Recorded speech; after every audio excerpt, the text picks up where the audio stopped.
Good day, everyone. Welcome to the Hybrid Live Show, and this proves to be a lively show.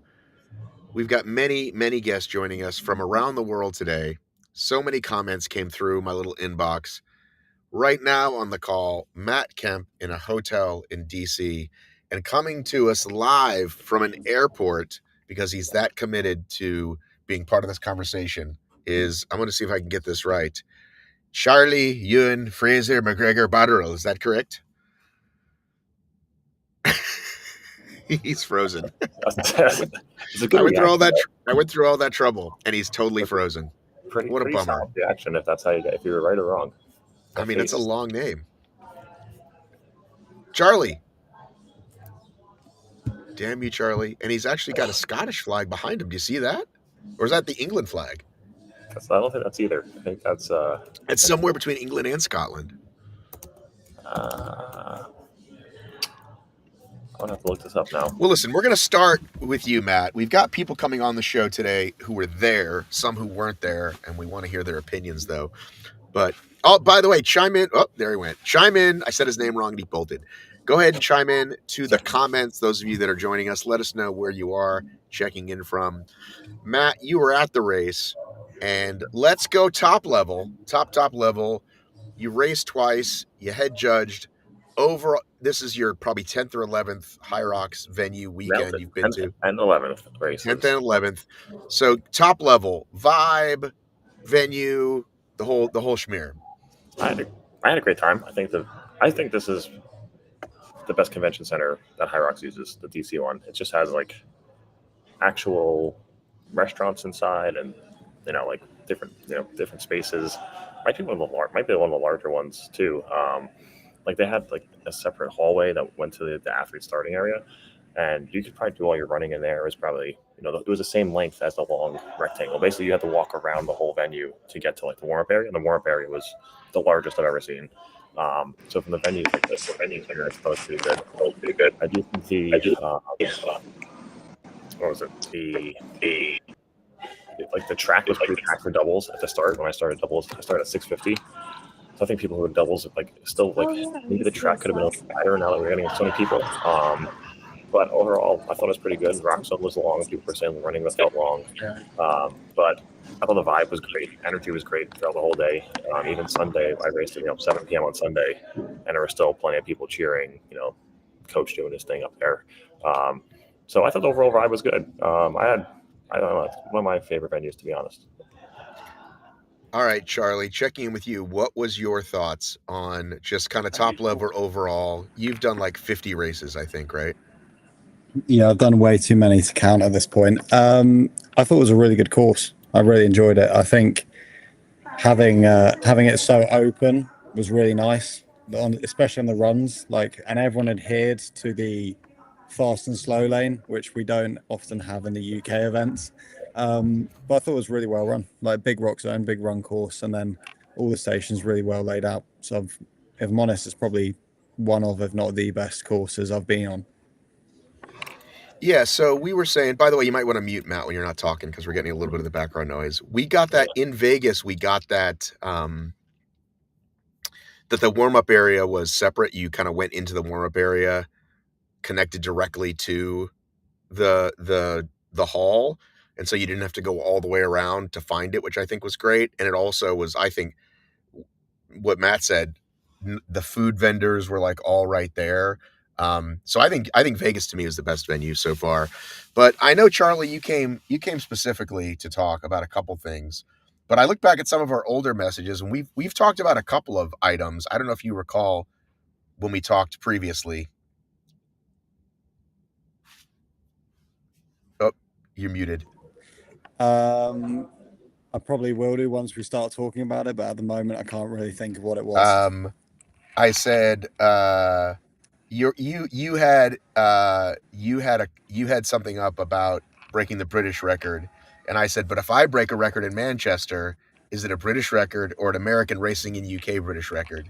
And you said, actually, it's two British people. So what is your take on the British world records? I think if you're British and you run the fastest time of a British person, wherever it be. It could be like in the US, it could be in Asia. You've got the British record. But then if you're American, it's the same. I think it's kind of not based on where you are, because it just feels weird if I say I've broken the American record, even though there's not a single bit of American in me. But the question is, should there be that many records? I think you can have records, so like an American record or a UK record or whatever. But I think the whole world record thing is kind of getting a bit out of hand at some points. I'm not gonna pick sides here, but I think a world record is a big thing, and I think we should kind of respect the people like Lauren Weeks, who's just run that time, the fastest time there's ever been, and just that is the world record. You get like age group records, but I think there should be one standalone world record. Not to say that it kind of makes any of the achievements of anyone else like less incredible. I think it just puts a bit more respect on the people at the very top who are like insane athletes. So by that same logic, why don't we just kind of stick with the one record and not break it down by who's from what country? Because by that definition, I don't know how many countries there are, but there are 300 countries that could break it at each and every venue, correct? Yeah. I guess, yeah, I think it's sort of similar to like the Olympics, right? Like you have like when you look at track and field, there's like the fastest American records. Like there's the fastest, like people. I don't know. I don't know the names, but like people will know who's the fastest. Like Jamaican to run the 100-meter dash, the fastest American to ever do. It's like I kind of get it, but I do think you shouldn't add the word world into any of them except for the one single fastest time, because then it's like that's the world record, is the fastest time wherever it's been done by that one person in that one, gender, and that's it. I don't think there's I think the age group world record kind of like gets a little cloudy, but like I'm kind of on the side of there should be one world record. Like same thing with like the 100-meter dash is one world record. No one really cares if but they do have national, like you should have a national record for your country, like people know who the fastest it is, but like that you shouldn't use the world. I think people use the word world to like too often when it doesn't exactly apply. I just think I think we're getting a bit cheeky when we're setting national records in every country that we race in. And I also think it makes it less clear for sponsors, for example, where if they say, well, I'm sponsoring Charlie because he's got this record, and then they're looking at profiles and like, wait a minute, this person has a record, this person has a record, and it sort of cheapens it as they go down the line. Well, of course, yeah, that's social media in a nutshell, right? Like everyone's gonna. But that's what we're trying to build a sport here. That's kind of what I'm saying. Yeah, I agree. I mean, I think that's part of what that's like the backside of like the sport that's growing so fast, right? HYROX is growing tremendously fast, and you have so many people growing so fast. It's hard to like control how fast people come in. Like I get people on my Instagram feed. It's like I got a sponsored post today. I don't remember the name of the person. Huge brag about how fast their sled push time was. I was like, okay, great. And me being petty, look back at like their race. And it's like, yeah, they were like number 1 or 2 out of the 1,000 people at sled push, and then bombed the rest of the race. And it's like, so like, but this is what people are putting out there on social media. It's for that cloud. It's not for like, unfortunately, there are people who are going to do it not for the legitimacy of the sport. So it's just, I don't know. That's kind of part. I just think that's the growing pains of the sport right now. And like, honestly, it's a good growing pain to have as opposed to saying we're not getting enough people. So speaking of legitimacy, Grayson just got here. Grayson, who messaged me first but is joining last. What's happening, Grayson? Hey, I was logging into my restream, and then I was logging in, and then I was logging in, and it took forever, but here I am.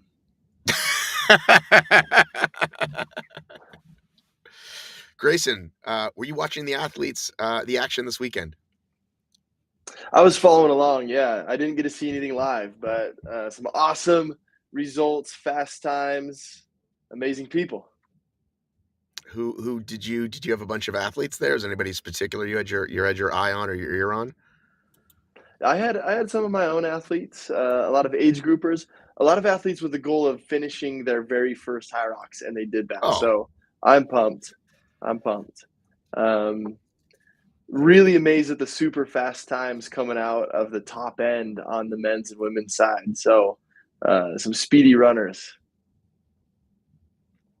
Hang on a second. I was looking for something else. Yeah, we were just discussing the concept of perhaps there's too many records. How many world records should there be? I kind of want to jump in on the kind of what I posted yesterday. I've never gotten more comments than what I got on yesterday's post about Center's Lucy post. And I don't think it needs to be said, but I'm going to say it anyway. Not Lucy's fault. Not Lucy Davis's fault.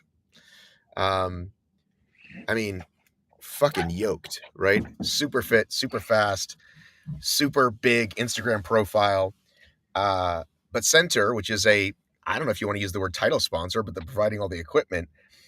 And they don't bother to put Lucy Davis, 16-29 North American champion, and they just put HYROX North American Open champion, which she's a champion. It's not wrong, right? It's not incorrect, but to put it up when another athlete beat her time by a couple minutes, and who everyone sort of acknowledged is a better athlete. It just to me is a little tone deaf and a little you're gonna, if you don't know any better, you would think that person is the champion. You just wouldn't not know that that's an age group champion that she got. And there's no harm in being the 16-24 age group champion. But we got a lot of comments, and I was kind of surprised that many people felt the same way I did. Your thoughts, Grayson? Yeah, I saw that and I immediately noticed because I had known that Lauren Weeks was going to be there, and I was at first surprised that anyone would have beaten her, and then to come to find out that no one did beat her. She won by just under 3 minutes, I think, or over 3 minutes, right around the 3-minute mark. And then I saw that post, so I saw that Lauren had set the world record. I saw that post from Center Fit. I was like, oh baby, here we go again. It felt like all the things we've seen in the hybrid world and in the obstacle course racing world for so many years now. And I wonder if those of us who really, really watch are more sensitive to it because, Matt, you might have even been the person who coined the word podium. I don't know, but we've been watching for podiums forever. She didn't post that, right? A title sponsor did. So I started thinking about this from the business perspective and wondering, I wonder if anyone at Center Fit is actually paying attention to what's happening on the elite end of things. They have a huge company. They've got a lot of things that they're doing. It made me wonder, like, who at Center Fit is actually paying attention to the sport, and does Center Fit even need people to care that much in order for this to be a profitable space for them?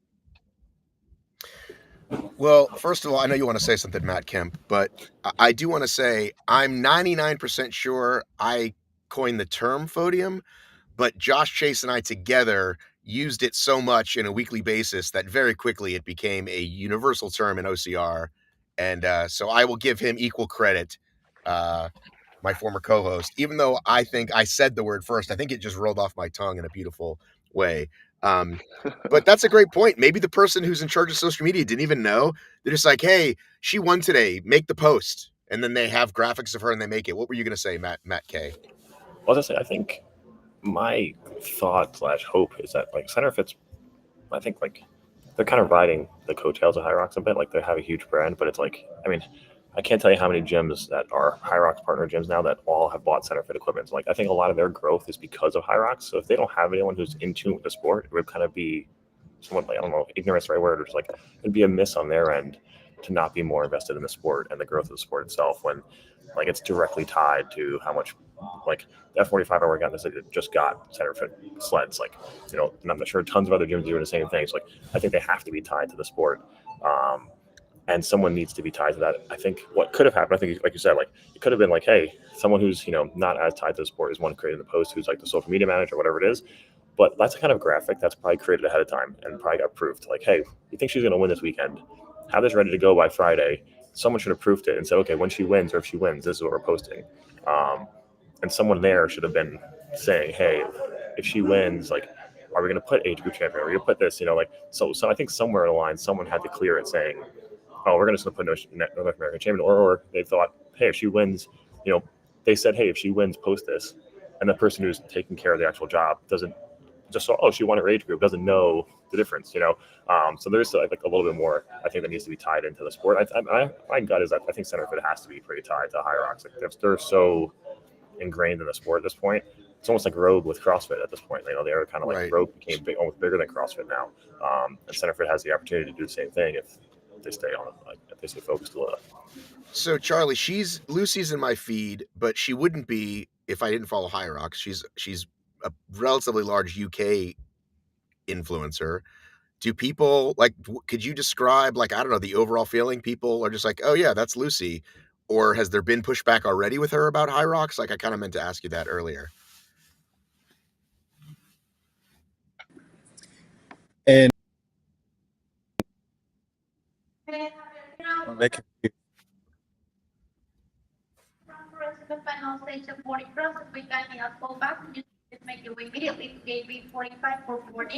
I'm hearing the airport announcements, but I'm not hearing Charlie. And I'm waiting. Yeah, that's odd. Yeah. Is that better? Okay, go ahead, Charlie. Yeah, I'm not sure what's happening there. Okay, we can hear you now. Yeah, I'm not sure what happened with my AirPods there. Yeah, could you So real quick, just real quick, Shiz says, wasn't the details in the caption? No. It says, say hello to your new HYROX North American Open champion.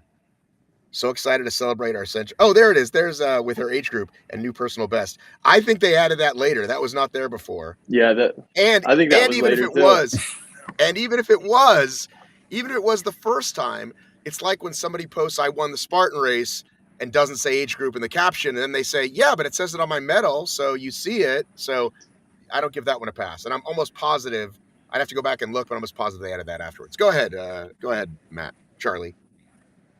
So, as in, what do I think of this whole situation, or what do you think of the situation, and what's the story on her to begin with? Because again, I don't have any relationship with her. So I think this was her. I know Lucy from before this and from the UK. So this was her fourth ever individual race, and this has kind of been a bit of a big one for her, where she wanted to try and break the world record. So she went out with the time and didn't quite get it. But I think the center fit post I think it's just a typo, and there's not really been, I'm going to say very neutral here, and I think it's just probably a typo, and it's kind of, once it's out there in social media. I think the moment it got posted, there's probably people screenshotting it and being like, oh, this is this is wrong. But I think it was just a typo, and I know how hard she works, so I don't think she should get any flack for anything that potentially infringes on.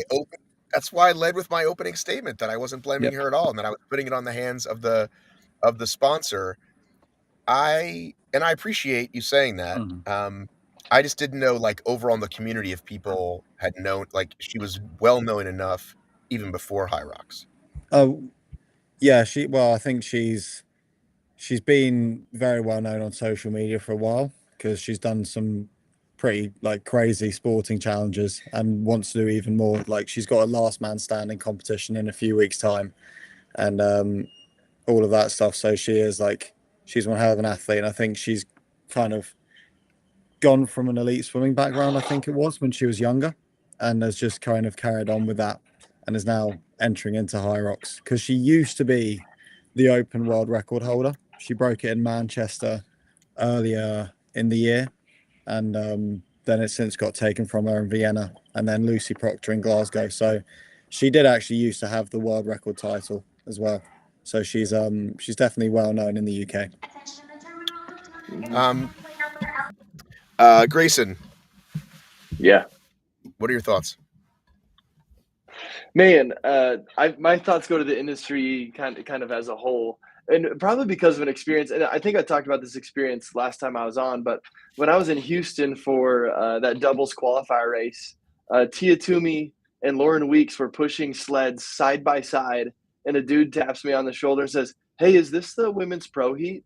And I was like, "What?" I was like, "Man, that's Tia Toomey. That's Lauren Weeks. Like this. These are the biggest. These are the fittest women on earth. These are the biggest names in the industry."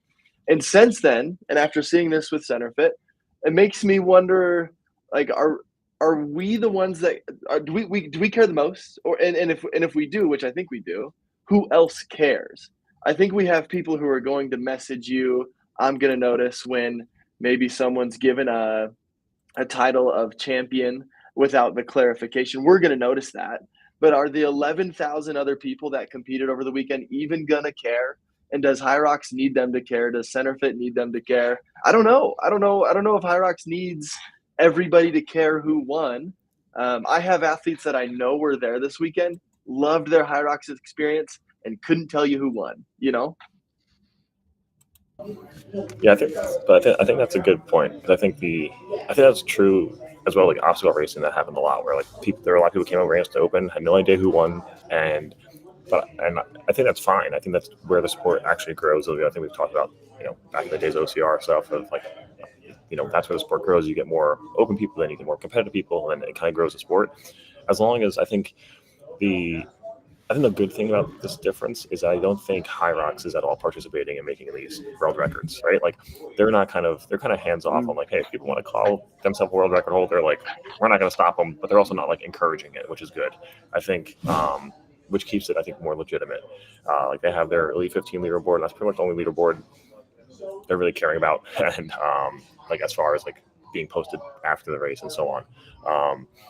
So I think that's where it makes the difference. And I think that's because my concern of like, if like I always say, like if these other participants care, if they don't care, then it kind of then takes the competitive side of the sport, makes the competitive side start to fall a little bit less legitimate. And I think right now, I think the HYROX has to like balance it a little bit because they want more people coming in. They have tons of people coming in, but they can't let it water down the competition, which is why I think hurt OCR in the long term was like them, because everyone was a champion and everyone, it's like everyone gets their 15 seconds of fame type of thing, but how do we keep it legitimate where you can kind of say at least who actually won? I think that's why I think you're right. I think we do care more. Like I think most people will see the post and be like, cool, and just keep scrolling and they won't really care. But I think when you get closer to like the business side of it, it does matter, because if you're a CenterFit or if you're another sponsor who, say you're Lauren's sponsor, like one of Lauren Weeks' sponsors, who now sees, oh, they're posting that Lucy's the national champion, when our person's the national champion, like it can cause, I think, more conflict there, or more like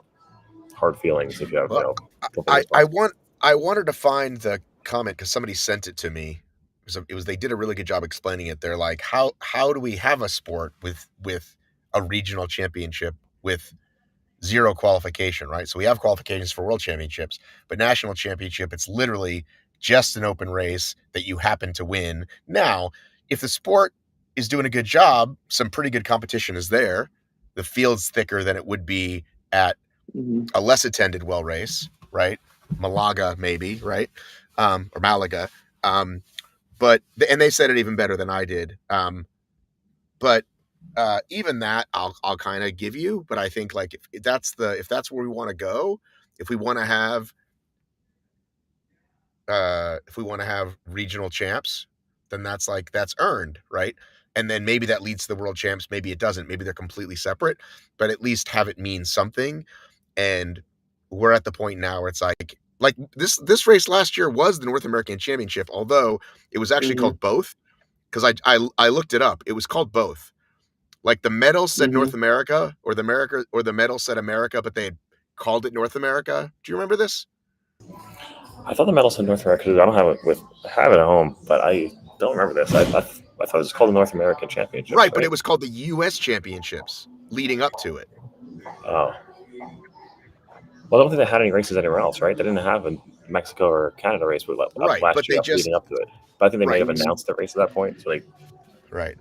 Yeah, well, speaking of center, I want to talk about new sled turf. I wanted to get Charlie's thoughts on that. I know he's got to get on a flight soon. I don't know. Can you still hear us, Charlie? Yeah, I can still hear you. Okay. I'm just seeing what it says on the medal now. No, last year's. Oh, cool. Yeah, But I'm seeing what it says on this year's one. What does it say this year's?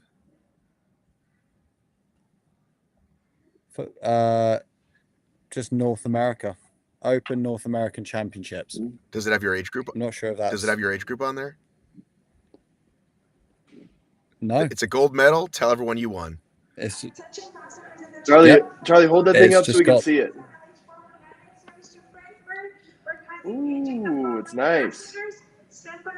So actually, going off this, one of the things they did medals and patches for all finishers. That's cool. Right? That's super cool. And then they did for the podiums, they did the flag and medals. But normally they don't. They don't do the medals, obviously, but they did the medals for both the finishers and then for the podiums. Which I thought was nice. Yeah. So that little NA in the previous year it said US. I'm almost positive. And then the year before the US Championship was in Chicago. So Charlie, we're pretty sure the sleds are going to get faster, which means your whole race may get faster. What are your thoughts on the new sled turf, and what are your thoughts on it being unveiled on World Championship weekend? I think firstly, I think having the sled turf is a good idea, just because the current turf will wear and tear, and like no matter how hard you try, there's going to be a discrepancy in it, and the actual AstroTurf is going to last a lot longer. So from like a consistency standpoint, it's better. But unveiling it at World Champs is a risk. But at the end of the day, at World Champs, everyone's going to be in the same boat. Everyone's going to be using it for the first time. And I think it might be a wise idea in just making this is mainly talking about like the top level, just nulling any of the times to contribute towards next year's Elite 15, because if the sled turf turns out to be 2 minutes quicker, it will kind of throw the whole like Elite 15 sort of table out of whack if everyone else has been racing on the old turf, and then it kind of everyone sets 2 minute PBs because of the new turf. So I think the new turf is a good idea. We just need to see what happens with it. Grayson, if someone comes into the world for that, they said it's starting at Worlds. Yeah, Thursday. Mm-hmm. So the first people to do it will be the Elite 15, and then the rest of the age group or whatever. Grayson, would you change your strategy? Would you go into the sled slightly hotter, knowing you can push faster? Oh man, I think so much of the race already revolves around the sleds. Not that I want to give all my coaching away for free over here, but the front half. The front half of the race really comes down to getting off the sleds as fast as you can.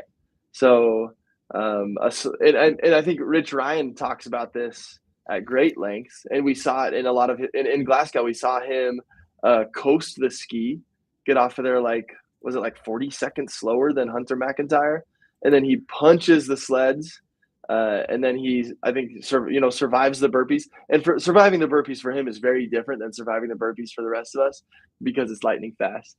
But basically the idea is front half of the race has to be about getting on and off the sleds quickly. So I don't know if the strategy changes that much. I think what Charlie is saying about qualifications is a really big deal. If it turns out that this turf is super fast and all of a sudden everybody who has access to it is dropping lightning fast times, there's going to be people, especially in the United States, that are waiting for races to come back around in the fall. We're like, man, I don't have a shot to hit a qualification mark until the new turf shows up in Chicago. But then that's been our story the whole time, right? We've always gotten the short end of the stick. We've always been waiting, because that's what HYROX is going to say. They're going to say, yeah, well, just get yourself to another HYROX and you'll have the fast one too. The thing I find interesting is they seem to have done this. I mean, they did this last year with the screen counters, right? It was the first time they really used it in a race at World Champs, and then they're going to use this new turf for the first time at World Champs. And I'm always curious. It's always an interesting decision to me. Why not wait to start the new season with a turf? Finish this season out with what you had, and then and maybe the counters wasn't the first time they used it, but I think it was the first time they used it for an Elite 15 race or something like that. Whatever. So something about it. But it just seems like they try some new things at World Champs each year. And I'm like, why just wait till the season's over and be fresh slate, new year? And it still affects the Elite 15. That's a huge point. Because I was wondering if they're going to, like, I'm doing New York, and New York is outdoors, and I was like, oh, maybe the turf will be a great idea, because like say it rains, like that carpet, the thing won't move if it rains. Like once everything gets sopped up, it's gonna be a lot more sticky. Whereas turf is meant to be outdoor, and if it gets rained on, like it should still move. Obviously, it won't move maybe the same or whatnot. But I thought hopefully I was like maybe it'd be good fun to try in New York if they do bring the turf there. But if they said the first time they're using it is the week after at Worlds, I was like, oh, okay, whatever. But I thought that would have been a good testing ground for it, because they might have different weather conditions or whatnot. Yeah, it's almost like, why not roll it out a few weeks before? If people ask, yes, this is new. And then when you can still make the big to do, because that's what to me it sort of smells of, is the sponsor driving this choice. Sponsor saying, hey, we'd like to make a big deal and roll it out, or they've been in this conversation for a few weeks. And I almost said Spartan. And HYROX goes, yeah, it's kind of wonky, but sure. But even if they're not, even like they didn't push back on it. And so it's like, should a sport question ever be decided by, a sponsor appeasement?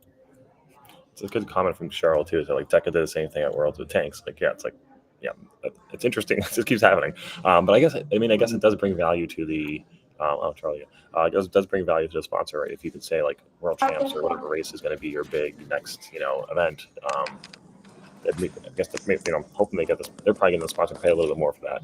But yeah, it's an interesting rollout to me to do at Worlds, and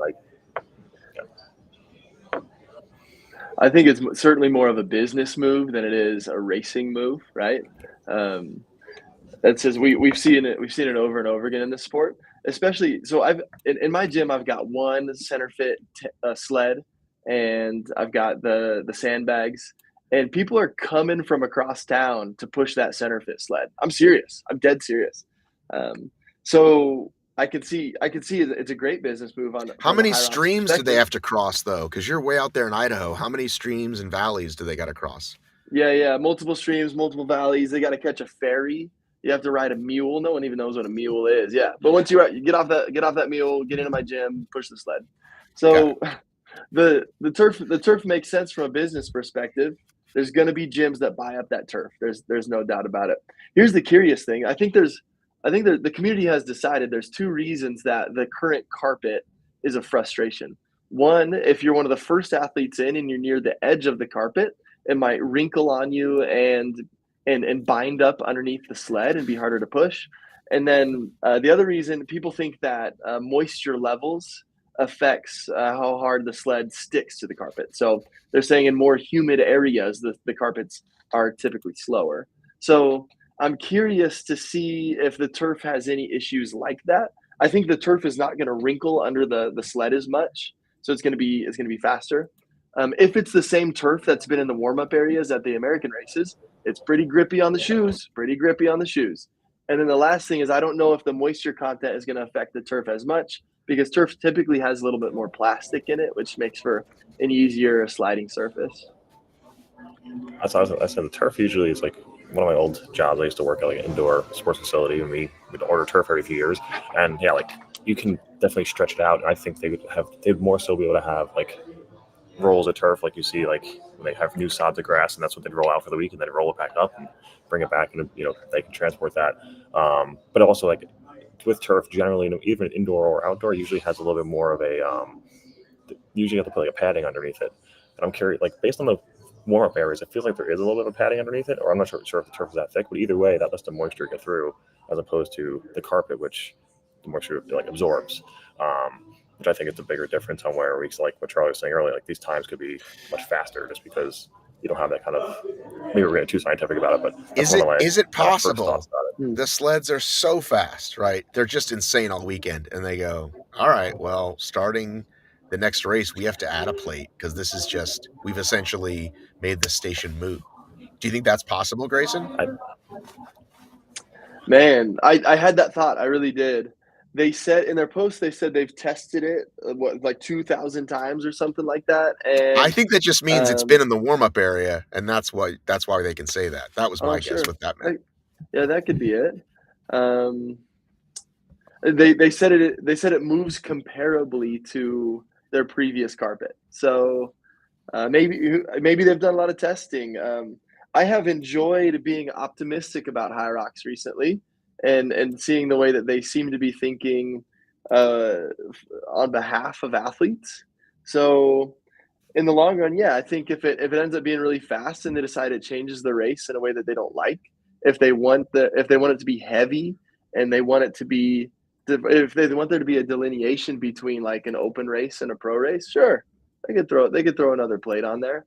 Um, I bet they don't do that. Yeah, I think whatever they have for the weekend is what they're going to have for the weekend. But I do think it's interesting how like I feel like we saw this in obstacle racing where like we felt like Spartan the obstacles got like easier, but I think part of it's like the athletes now are just like, I think we've kind of taken for granted also like sometimes I think people think, oh, well, now the sleds are getting easier, it's becoming more of like a running race and less of a strength race. But I think it's just also like, yes, this equipment has made things a little easier. Like when the first couple races was like people are on the sleds for 10 minutes, right? Mm-hmm. And maybe that's not the best experience, but so now they've made it more consistent. But I think if you add some more, if you add more weight, you make it faster. It's still, there's still strength involved in it. I think the athletes now are just training so much more specifically for it. So it's kind of like a sliding scale on both ends. But I do think that it is starting to kind of. I'm just curious. I don't know. I feel like if the turf gets too fast, I definitely think there needs to be some more weight or something because. And Brian is saying, always add more weight. He's one of the HYROX head judges, so he supervises us, so he knows. We always add more weight, so hopefully that's that would be the solution if it does move too fast. Because I think we do still want to see like the raw power in the sport. I don't think we want to turn into just a straight. I don't think we want to see all 2-minute sled pushes. I think that would be disappointing to most athletes. I think we want to see. Yeah, I think we can ask our guy Charlie here. Charlie, an open race, is it easy? It's not easy, right? Tell us what you think. I think an open race it's not easy. It's as hard as you make it. Like if it was easy, like if it was easy, you just run quicker and quicker, wouldn't you? I think it's a completely different it's a completely different race, the pro race. Like if you're a runner, you can get away with the open weights a lot more easily than the pro weights. So I think I spoke to Lauren Weeks a little bit after the race, and she was like, it is a completely different like you have to approach it completely differently. You almost have to push hard on the sled because you know that it's not going to take as much of a toll on your legs going into the rest of the race. So I think, the open race is it's still a race and it's still a really fierce competition like it was this weekend. So I think there's no that's about it really. Yeah. Man, I think in general, if this new turf creates consistency, that's a win. If it lasts longer and doesn't break down and offers similar experiences from one venue to the next, that's a win. So I think all in all, if it creates a consistent experience, even if the sled times are a little bit faster, sure, like adding a plate is a lot easier than de-wrinkling the carpet out from underneath a sled, right? So I'm optimistic. I like the idea. I want to see it. If it is the stuff they've been using in the warm-up area, every time I get on that stuff, I'm like, man, this is nice turf. And the sled's like moving, you're liking the way the sled's moving in the warm-up area. And then you get out there and like your sled just like sticks to the carpet. You're like, this is not the same. So if it's consistent, I'm generally happy. I agree. I definitely agree on that. And I think even I was doing a sled push in the warm-up area, like there was a point where like I finished a push and like kind of went, and I could see it like still moving. Like it kind of had some like momentum to it. And I was like, oh, that's never going to happen on the carpet. Right. Like it's like once you stop, once you're driving through it, it's over. I think like consistency is a big part. And I agree. Like, oh, we lost Matt. Mutiny. We're in charge. We have a mutiny here. He's back. Mutiny's over. All over again. My fucking signal's dropping out. But I lost my train of thought with the mutiny idea. Monique says the things the turf will never exactly be the same depending on the concrete/ground temperature in the arena. Yeah, but I think turf in general is built to be more diverse than carpet. Like turf is built like used to be buying turf. It'd be like you'd advertise on how much it handles the cold, how much it handles the heat, and how like diverse it can be meant for that. So hopefully this turf has that quality to it, where like it is meant to be in diverse environments. Not saying that it won't have different reactions in each environment, like moisture and humidity and things do play a part. But I think it's going to be as close to consistent as they can be, as opposed to like I think the carpet right now it is a consistent same carpet, but with it being thinner, it matters more what's underneath it. With turf, it should be thicker, which would matter less what's underneath it. So the only one that I've seen a massive difference in, and I've pushed the sled, I think at maybe 5 venues, was that DC one last year when we did our relay with Rich Kemp. That was the fastest I ever pushed the sled, and it was considerably faster that was the first time than the other ones. That was the first time you used a center sled, right? So I think that was part of it. I think that was the first time you had the center sled. I think New you were York? like, wow, that one. What was New York? New York was like center well, sled I was also, a minute slower in New York. I think seriously, I was a full minute slower.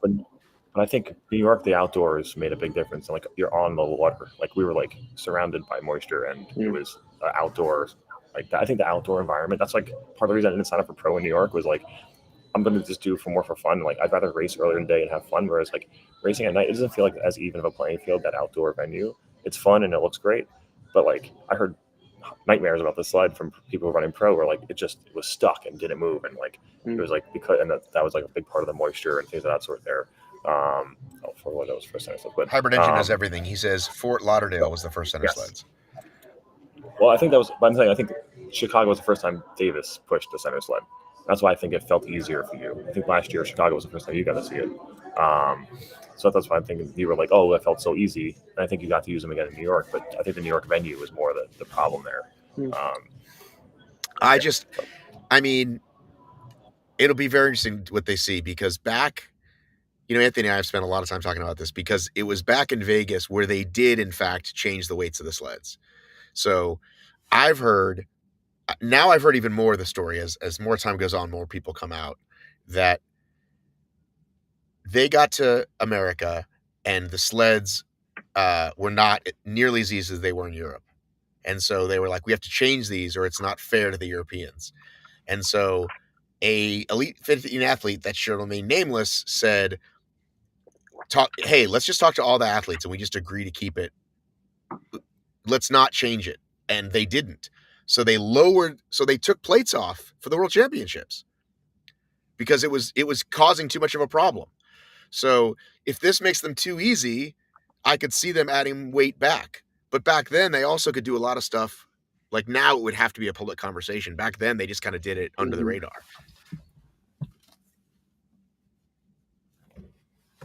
Whereas now there's way too many eyeballs. And if they had to change it, I think, I don't know. I can see it going either way. I can see them going, the race is the race, just deal with it. Or I can see them going, actually, we think this throws the balance off because people are doing 90-second sleds.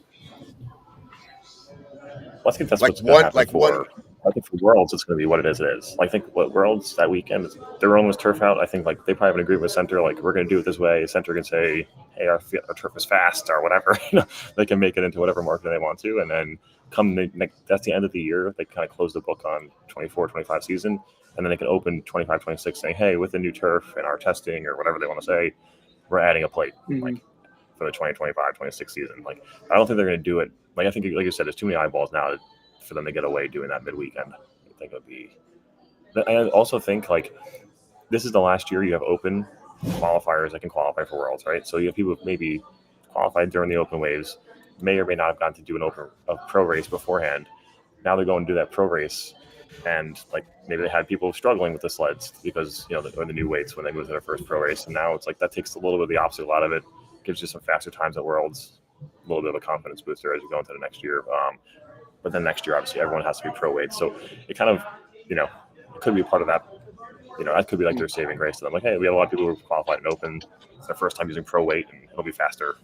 And so, like, it makes things faster throughout the day for them.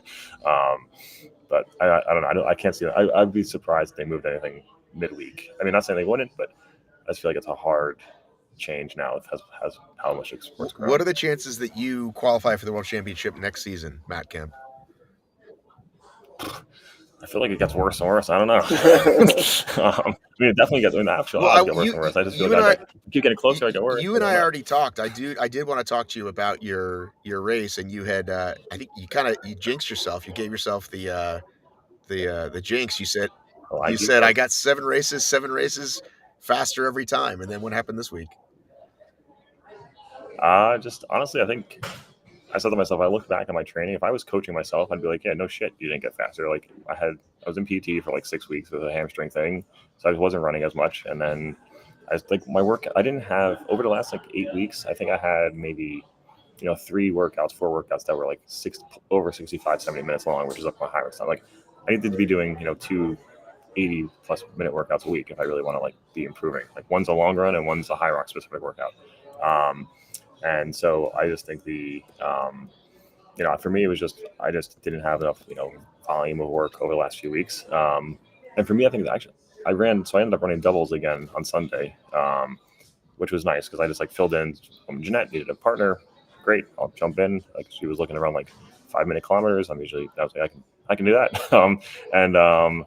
We had a nice time. I was like, it actually reminded me like, maybe I couldn't, because during the solo race, I just couldn't hold my heart rate like high enough. Like it was, when you feel that part of like, if I go any little bit faster, I'm just going to tip over. Mm-hmm. But I wasn't near like what I felt was my max capacity. Even when I finished the race, I didn't feel as gassed as I normally would, but I still couldn't push harder without feeling like I was going over the line. So I don't know if that's just like a lack of specificity in my training the last few weeks or whatever it was, but just didn't have it. It kind of sucks. So ended up like 3 minutes slower, or 2.5, 3 minutes slower than last year. But the other thing that I said, the other thing that I said to you, and I'd love to get the other guys' thoughts on this as well, is I said, you were kind of just due for a bad race. Like you can't, even the best athletes cannot improve every single time.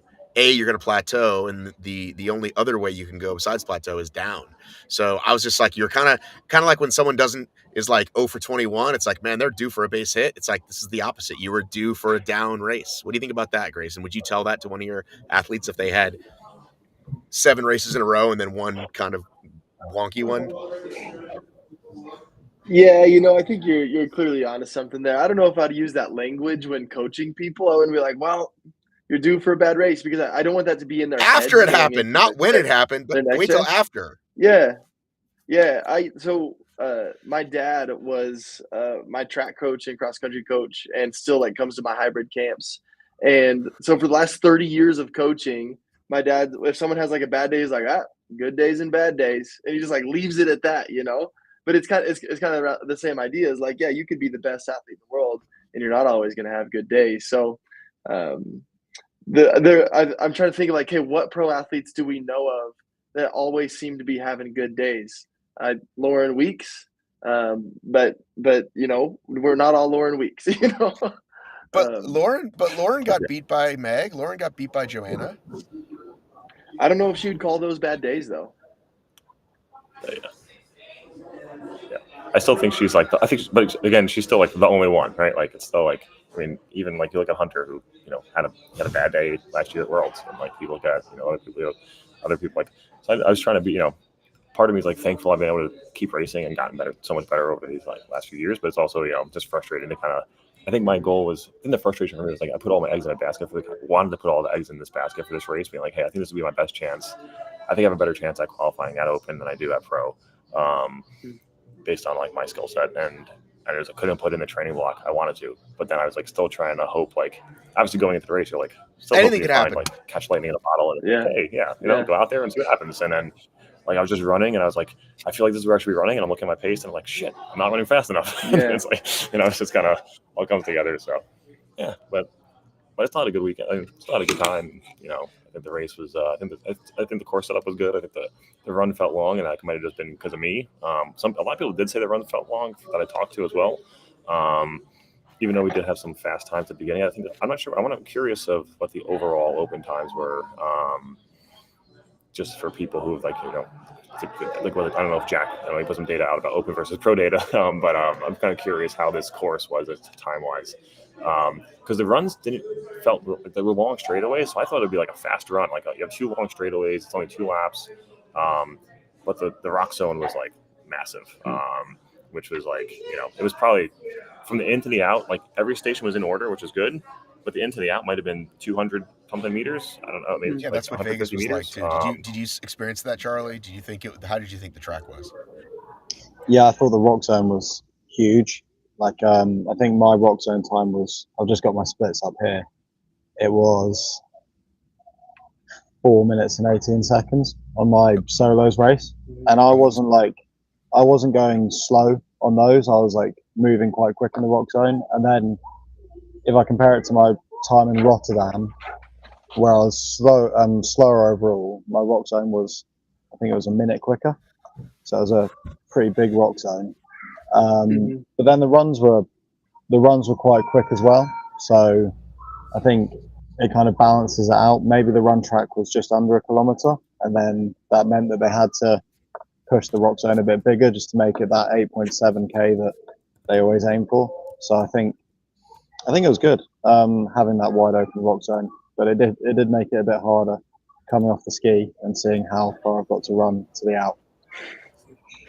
I would say a lot of people they had to put up like an extra fence. So a lot of people came originally were people coming out of the ski, and the in arch was right there, and people going right back out to the end. So they had to put like a little fence to make sure people didn't go through. But yeah, it was a long between. But I also was saying I think it's also just I think an adaptation to the sport too of like.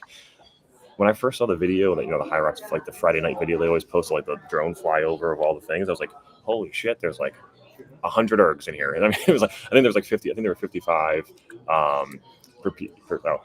Brian just confirmed. So they're definitely fast. Brian the Ginger says, runs are definitely fast. Rock zone was bigger, but we compensated with that with the shorter run. So, Brian, are you confirming as a HYROX person that helps set up the course that if it's 8.7 is the go for, because we've heard that before.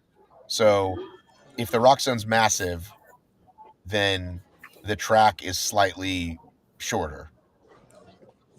I think they've confirmed that in the past, but we'll see if it confirms it again. I think James Kelly but by definition, you have to slow down in the rock zone. Like you have to turn, you have to aim, you have to get in there. There might be people in the way, right? Like by definition, the rock zone is slower. No, Charlie, you're disagreeing with me?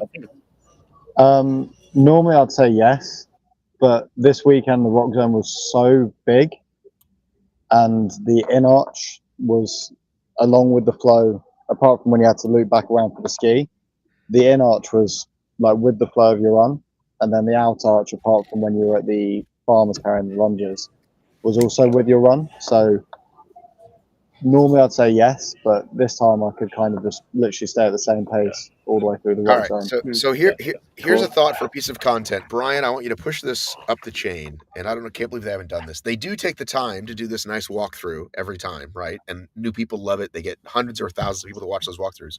Make a video at the next one where you have the wheel or the laser eye, and you go, hey, this is how we do it. And they mark the course, and they go, well, all right, well, this course is a little short, so this rock zone is bigger, and here's why, and this is how we do it. And then that is an evergreen piece of content that they can always share when people ask, or when people ask me, I can share it. Why not just do that, HYROX? If you're listening, go do that. Man, I bet it's a little risky to invite like so many public eyes into your process, but it sounds like based on what it sounds like. I feel like every sport does that. Like the NFL Films is like, you want to meet the guys that put the white chalk down. WWE goes, here's how we build the ring. Like I think that's fine.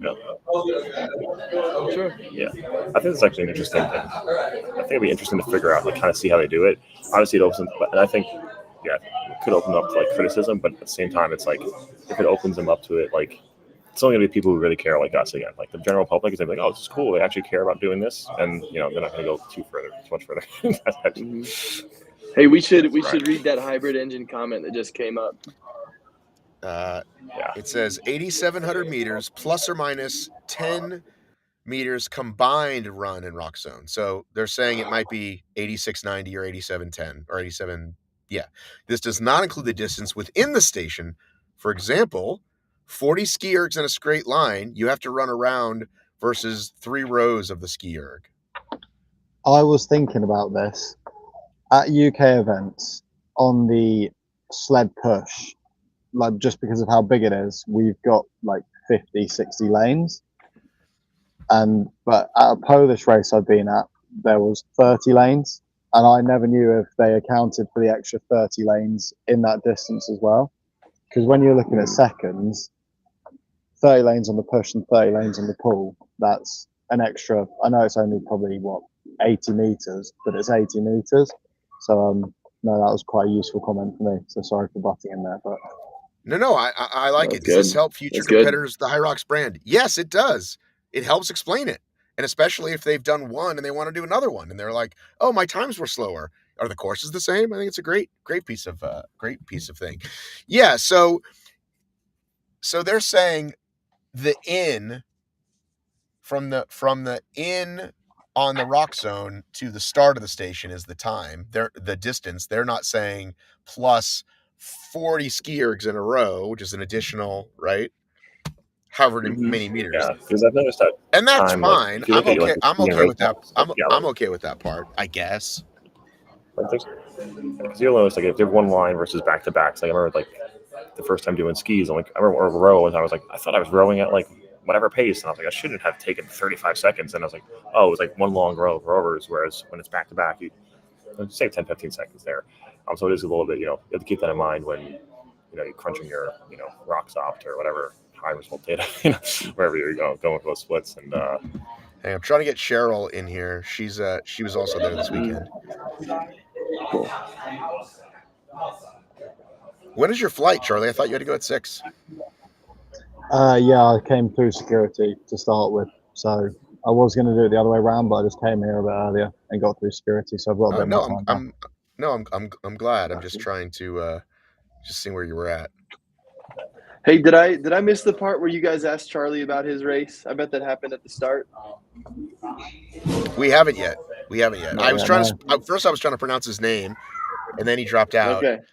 And then we went into something else. So, Charlie, let's talk about your race. Charlie's a British record holder. Yeah, I'm ready, baby. Go ahead, Charlie. British record holder. We've had this chat already, haven't we? Which one should I start with? The doubles or the solos? The first one. Solos. I got a PB, so I'm happy with that, and I'm just going to put it in brackets, an age group world record. So yeah, I was quite happy with it. I think. Charlie, I got to interrupt. Don't let anybody bully you into putting anything into brackets. If you got that age group record, you say it. Who cares what Matt thinks? It is an age group record. There's no quotes around it. It is an age group record. The thing is, I think age group record. I'm not going to call it an age group world record. I think that's probably just too many words. But yeah, I was really happy with it. It's a bit of a shame that obviously it's the way they have to do it. The championships, everyone in my wave was under 24, and it's a bit of a shame I didn't get to go 1v1 with Dylan, because I think that would have been a bit more fun. Apart from the burpees, because I saw his burpees time was a minute quicker than mine. No, I was happy with it. The running was good, and I wasn't really expecting much considering I travelled here the day before. But yeah, absolutely loved it, and new PB. Wait, are you telling me that you're crushed it? Go ahead, Grayson. Charlie, are you telling me that your burpee time was a minute behind Dylan's? Yeah, so I've got them up here. So my burpees were 3 minutes and 20 seconds. And I think Dylan's were 2 minutes and 24. Okay. So, so without burpees, you win. That's what you're saying. But that tends to be the case with every race, because no matter how much I train at burpees, I still can't do them in under 3 minutes. Really? Okay. Yeah, I think it's just my short legs. Short legs. I was gonna say, how many meters are you jumping per burpee? Probably 2 of the squares. So I think it's just I'm a bit heavier than him. So gravity's okay on the way down, but the way up is a bit more difficult. Ooh, I like that. So what did it feel like? There's not a lot of opportunities in North America, at least over here, for people to race other people in their age group. Was it cool starting with people your age, or were you initially frustrated that you didn't get to race the top dog right from the start? I think in the doubles, it was cool racing people in my age group, because we had a guy called Caleb and another guy, I can't remember his name, and they were neck and neck with me and Ross the whole time.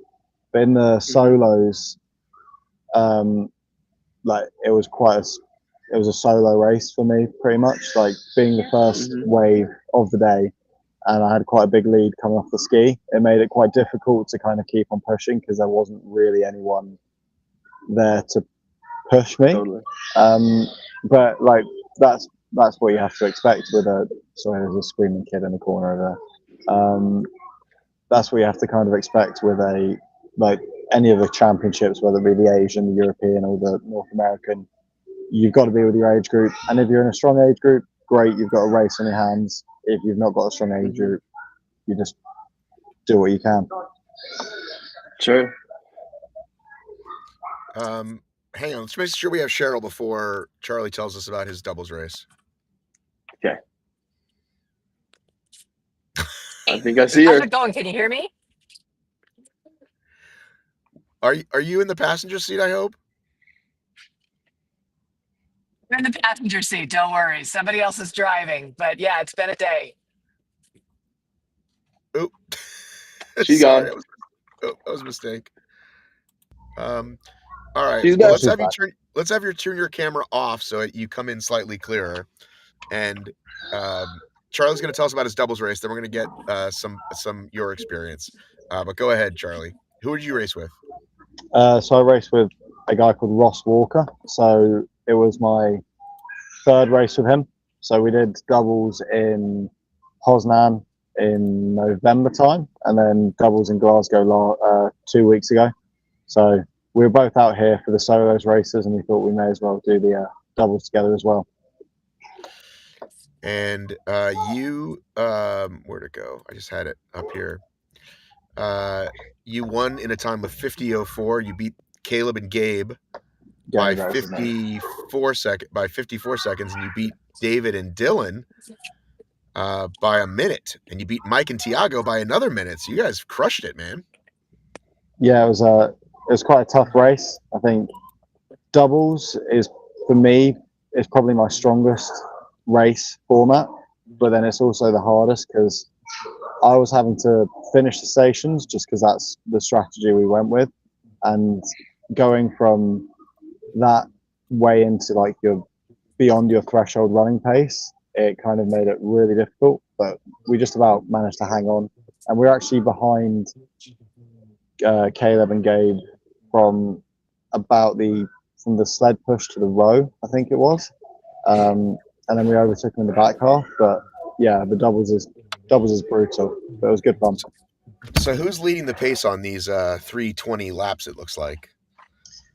So it would be me, like most of the time, leading the pace and just kind of seeing how Ross felt, because the strategy we went with was I'd always start and finish the stations, or at least I'd definitely finish them, and maybe Ross started them, maybe not. But the whole strategy was me starting them. So by me dictating the pace on the run, it kind of gave Ross just someone to chase, and he did pretty well considering we both raced the day before as well. I was trying to do the math in my head. It actually says your average pace right here, 3:24. So is that what was that the goal when you started? Was that what you set out to run? Yeah. So I said like 3:20 to 3:30, and then it would vary a lot depending on how we felt. And we kind of stuck with that the whole way. Obviously, the last run, it's from the rock zone out to the wall ball in. Right. So it was probably more like 3:20, like 3:20, 3:21 for the actual runs. Right.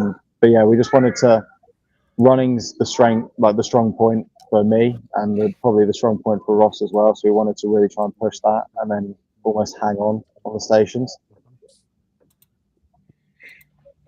So have you run with him before? It's fast. Yes. So in Poznan, we ran 50 minutes and 55 seconds, and that was in November. And we both run the day before in that race as well. So like we knew each other's strengths, and just like capitalized on that, and thankfully we got the job done. Yeah. So your first race was a little over 2 years ago. It was March 4th in Munich, 2023. And Yes, First race was November 2022 at London XL because I was stupid and I put my full name in. So if you type in Charlie, Ewan Fraser, Matt Gregor, Botterill, then you'll find my first race. Well, usually those guys are pretty good at fixing that. Well, so 40 races then. This says 39, so this was your 40th. Oh. Yep. Way too many. Way too many. Well, actually, no. Way too many if you ask my bank account, but nah, it was a good milestone. Was number 40? Yeah, number 40, yeah, so good milestone to hit. So what's next for you? Assuming no races get booked in the next couple of weeks, which never say never in my life, really. It'll be the last chance qualifier in Barcelona. So that's kind of been the focus for the last 12 weeks, training towards that. So I've not really tapered into any of these other races because I kind of want to put all my eggs in that basket and then hopefully get a pro doubles qualifier in London as well. So I try and get one of those 3 spots. Who are you racing with in London? Do you know Ollie Russell? Have you heard that name before? He sounds like an Englishman. Yeah, he's a very English man, but he's a bit of a beast. He, to sum him up, just sum up who he is, he probably the main thing you probably know him for, or most people know him for, is doing 48 hours of burpee board jumps, just like non-stop for charity. But he's run a 58-minute pro, and then hopefully once we're both like in peak shape, we'll get a similar time to what me and Ross have done just in the pro, and maybe even try and push for that sub 50. I'll just put that out there.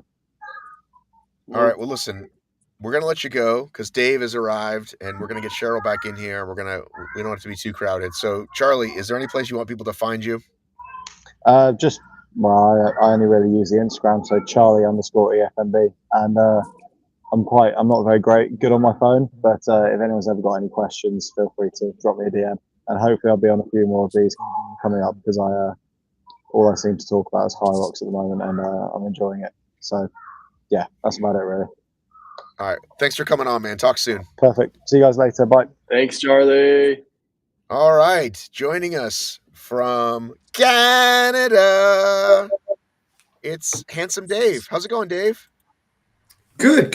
I'm just getting home. I listened on my way home again. Okay. Where do you want? Can I fix things? Should I fix it?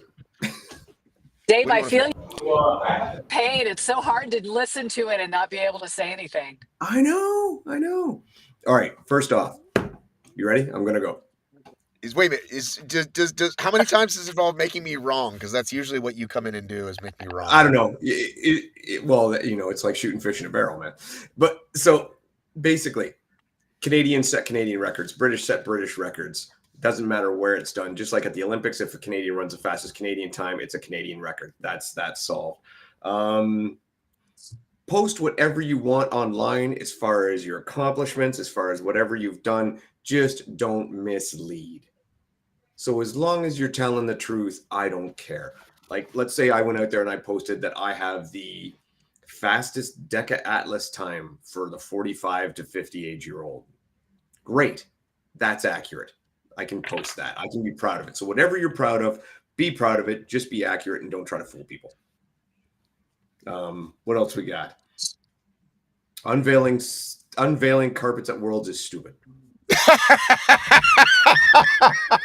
There's the Dave I know and love.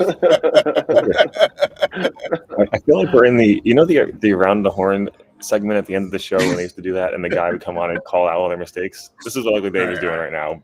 The unveiling of the I would give him plus 5 if this were the other show. Like, I think the new turf, I think, is a good idea. I think it's great. I think it's awesome that they've seen a problem. They're trying to rectify it. That's awesome. I just think we've seen, if we go through it, and you guys mentioned these, right? So Deca debuted tanks, new tanks at Worlds. Big issue in the strong between two women with the settings getting all messed up. HYROX debuted new counters. Big issues on those at Worlds. You don't debut crap at Worlds. It's wrong. This should be done at a small event, right? See how it goes. Goes good there, let's try it at another one. Goes good there, let's try it at a major. Goes there, good there, let's try it at the Worlds then. But it should be a slow thing. It shouldn't be just I know they say there's tested a lot, but they have not tested it in events. So even if they've done, do you think my theory holds water, that it's just like Center was like, we'd love to make a big deal of this, and they were just like, yeah, sure, why not? Well, this, I mean, I'm fine with it. Does Center actually make the turf they're using? Is that the deal? I didn't see. Yes, that's the whole. Yeah. That's the whole thing. And you, Yeah. Dave, So then, yeah. you as a gym affiliate can now buy this turf and practice in your very own gym with the very turf you're going to race in, using the very sled that they use. That's the whole point. And it's totally awesome. Don't unveil it at Worlds. I'm gonna rip out the carpet in my house and lay that turf down on every square foot of my home. That's what I'm gonna do with that turf. This is a brilliant idea. But yeah, so just don't unveil it at Worlds. I'm all for every part of it except don't unveil it at Worlds. And I am worried that the times will be quicker. I think Anthony had a comment earlier about what makes you think the times will be quicker, or where do you assume that? Just from my experience at all the turf that we've tried in the warm-up areas, every time I go to pull that sled in the warm-up area, it's fast. Like when I pulled the sled in Vegas, I literally fell over because I pulled it and it came so fast. I would assume with you guys that it's going to be quicker and it could affect things. Hopefully I'm wrong, and maybe it won't, and things stay and pretty much the norm. But I don't want to see the sleds get any faster. Yeah, I don't know why I did that, because Anthony knows they use it in the warm-up area. So I was surprised at that comment. Maybe he was just trolling. Yeah. And then like I've used the turf at New York too, and that's what concerns me though was you hated New York. We love New York, and you're like, this place sucks. It did totally, and I stand by that. My hometown. But in the morning when I raced in the morning, and the sleds were very fast, and then I heard a lot of people by the evening saying they were very slow, and that concerns me. Yeah. For hope, and maybe it was a center turf, maybe it wasn't. I have no idea. So hopefully the turf they have now does not have that issue, because that was a definite thing. So, all right. And like I said, it might not be the same turf. It may be completely different. But those are my fears. So all right, that was my catch up. All right, Cheryl. One more thing. Oh, go ahead. Age group records are totally cool. They're absolutely great. Just don't call it age group world record. Call it age group record. That's it. And you're very proud, Charlie. You did that right before you got on. And I agree with Grayson. He should absolutely be proud of it. He should own it. I also agree with you guys that when you throw world in front of everything, it kind of cheapens it a little. Dave, he can literally set a British record at every HYROX he does. If he goes to 12 HYROXs in a year, right? And so can every Italian, African, Ugandan. I mean, is that really what we want? Every other sport in the world. Absolutely. Just like every other sport in the world. Well, yeah, every other sport, track, marathon, anything like that, any track and field, any running race, you can set a national record. You may hear it. You may have them say, "This is the fastest a Briton has ever run." You may hear it if they do that, but it's not leading the conversation.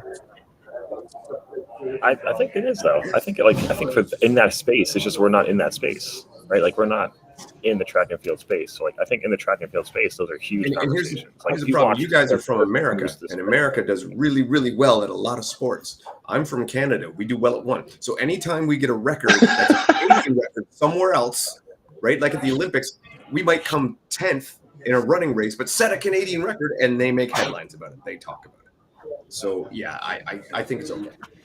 All right, Cheryl, you're up. How is your overall HYROX DC experience? Okay, so you can hear me. I am literally 5 minutes from my house, so my signal will be better soon. But can you hear me? I can hear you perfectly. Yes. Perfect. Okay, good. Let me just say, I have two things to say, just like Dave just recapped. First of all, Matt Kemp, my husband, had a great time judging with you this weekend. He had a lot of opinions about the judging. Yeah, he loves doing that with you guys. And Grayson, you are just the sunniest, happiest, most positive, optimistic HYROX athlete I've ever seen. And so we're just grateful for you. I just think that's a wonderful thing. Yeah, because I will say any HYROX is a good HYROX, right? Like if you're at a HYROX weekend, you're going to have a good time. It's always going to be a great experience. And I don't want to downplay that by the things that I say about this weekend. But I will say, I think North American Championships are kind of weird, and it was weird not having the pros there. It was just weird not having pro races. It felt like Are you the less of a one that high said? rocks. Are you the one that said we shouldn't have races called championships you don't qualify for? Was that you that said that? I think look, I looked up the very definition of what a championship is, and it is a race that is done by usually by a series of races that people then, get to that point where they run the championship.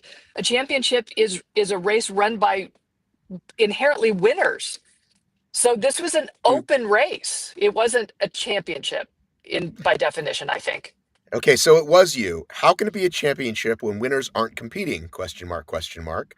The Yeah, definition of a that's me. championship is, quote, a contest for the position of champion in a sport. I know you love this, Dave. You love definitions. Yep. Often involving a series of games or matches. So they won it both ways because they do call it the Open Championship, but it's Yeah. a bunch of age group records and age group world records when they're faster than anybody has them before. Yeah, and I just think it's sort of strange. And how cool would it have been if they're going to have open championships for all those people to feel like they earned their way there? I think that would have been great because it was basically a HYROX race with medals, right? Yeah, and I agree. I hope that the next year they update this. I think I mentioned this to Matt. I was like, I think they should do like the tiered system that Spartan used to do, where it's like you have to qualify into the regional, and then from the regional, there's 25 spots that goes to Worlds or whatever it is, and you can have. I think maybe you have other ways to another way to get in if you win a race somewhere else. There's other like like kind of like the Elite 15 has like their Star 5 races. I can't think of the name now. Majors. But I think the majors. Like if you have certain majors for age group as well. Mine went blank there, but I think there should be something that makes or if you want to keep, because if they're going to say there's no more, open can't qualify anymore, make this the only open race where you can qualify next year. And there's a way to but it's still weird to call it a championship, but maybe call it the open major. And this way, it's like, hey, this is a way to qualify while still using the open weights. It's the only chance. Everything else has to be pro weight. So if that's the way they want to keep, both sides of it involved, because I do think it should be something like, hey, you should finish top 5 in your age group at a race, especially in the U.S. Like we only have 10 in the last year. That'd be 50 people. But then you're limiting. The problem is for the U.S. we don't have enough races to have qualifiers to get you into a North American Championship. Europe, it would make sense because they have 60 something races, 70 races. They can do it. In the U.S. we have 7. It's then you're still hoping that the people that went to one race and qualified are going to actually go to the DC for a championship or something of that sort. So I think they're in a weird spot in the U.S. that they don't have enough options to make us qualify for a championship yet, but they want to have a championship here. What if they had, and we talked about this before, what if they had a time cap? So over the past 12 months, you would have had to run a race, and I'm just throwing out a strange number, of 70 minutes in an open, and that allows you to qualify for the time cap, to qualify for the open championships. I like that. I think even 80 minutes. I think that. Yeah, I mean the number is what it is. Yeah, I'm just saying the concept of what it would be, because I think that's something they should institute as well for the doubles qualifiers for the Elite 15, something like that, and I would also have these teams be more have to race a little more together and stuff like that. So we talked about it before. I think Cheryl and Matt and I've come to think it's a solid way to do it. Yeah, I like that. I think the time cap would be like a barrier to entry somewhere, barrier to entry of like this gets you in here, and you still have a full DC weekend, but maybe day 1 is the championships, day 2 is the open. Like we didn't qualify for it. Now we just do day 2 of like, hey, anyone who wants to race who wasn't in this time, or if you didn't get a ticket in the other one, like just come race day 2 and still do it that way. Because I think looks like everything's gonna be 2-day events. Like why not make one day the major, like the open age group major, make day 2 just the open? It is what it is. So I don't know. I think so this brings us to the topic of the other thing that people commented a lot on, other than the Lucy situation, was should elites be allowed to race open? And I know this is something we've discussed before, and I know Dave's going to tell me it's a different race, and I'm going to agree with you, but I still think it's not different enough that to me it's the LeBron showing up to the middle school comparison. And I got a couple of really good comments that I actually am going to highlight, and I got a ton on this. Thank you for the people for all your comments.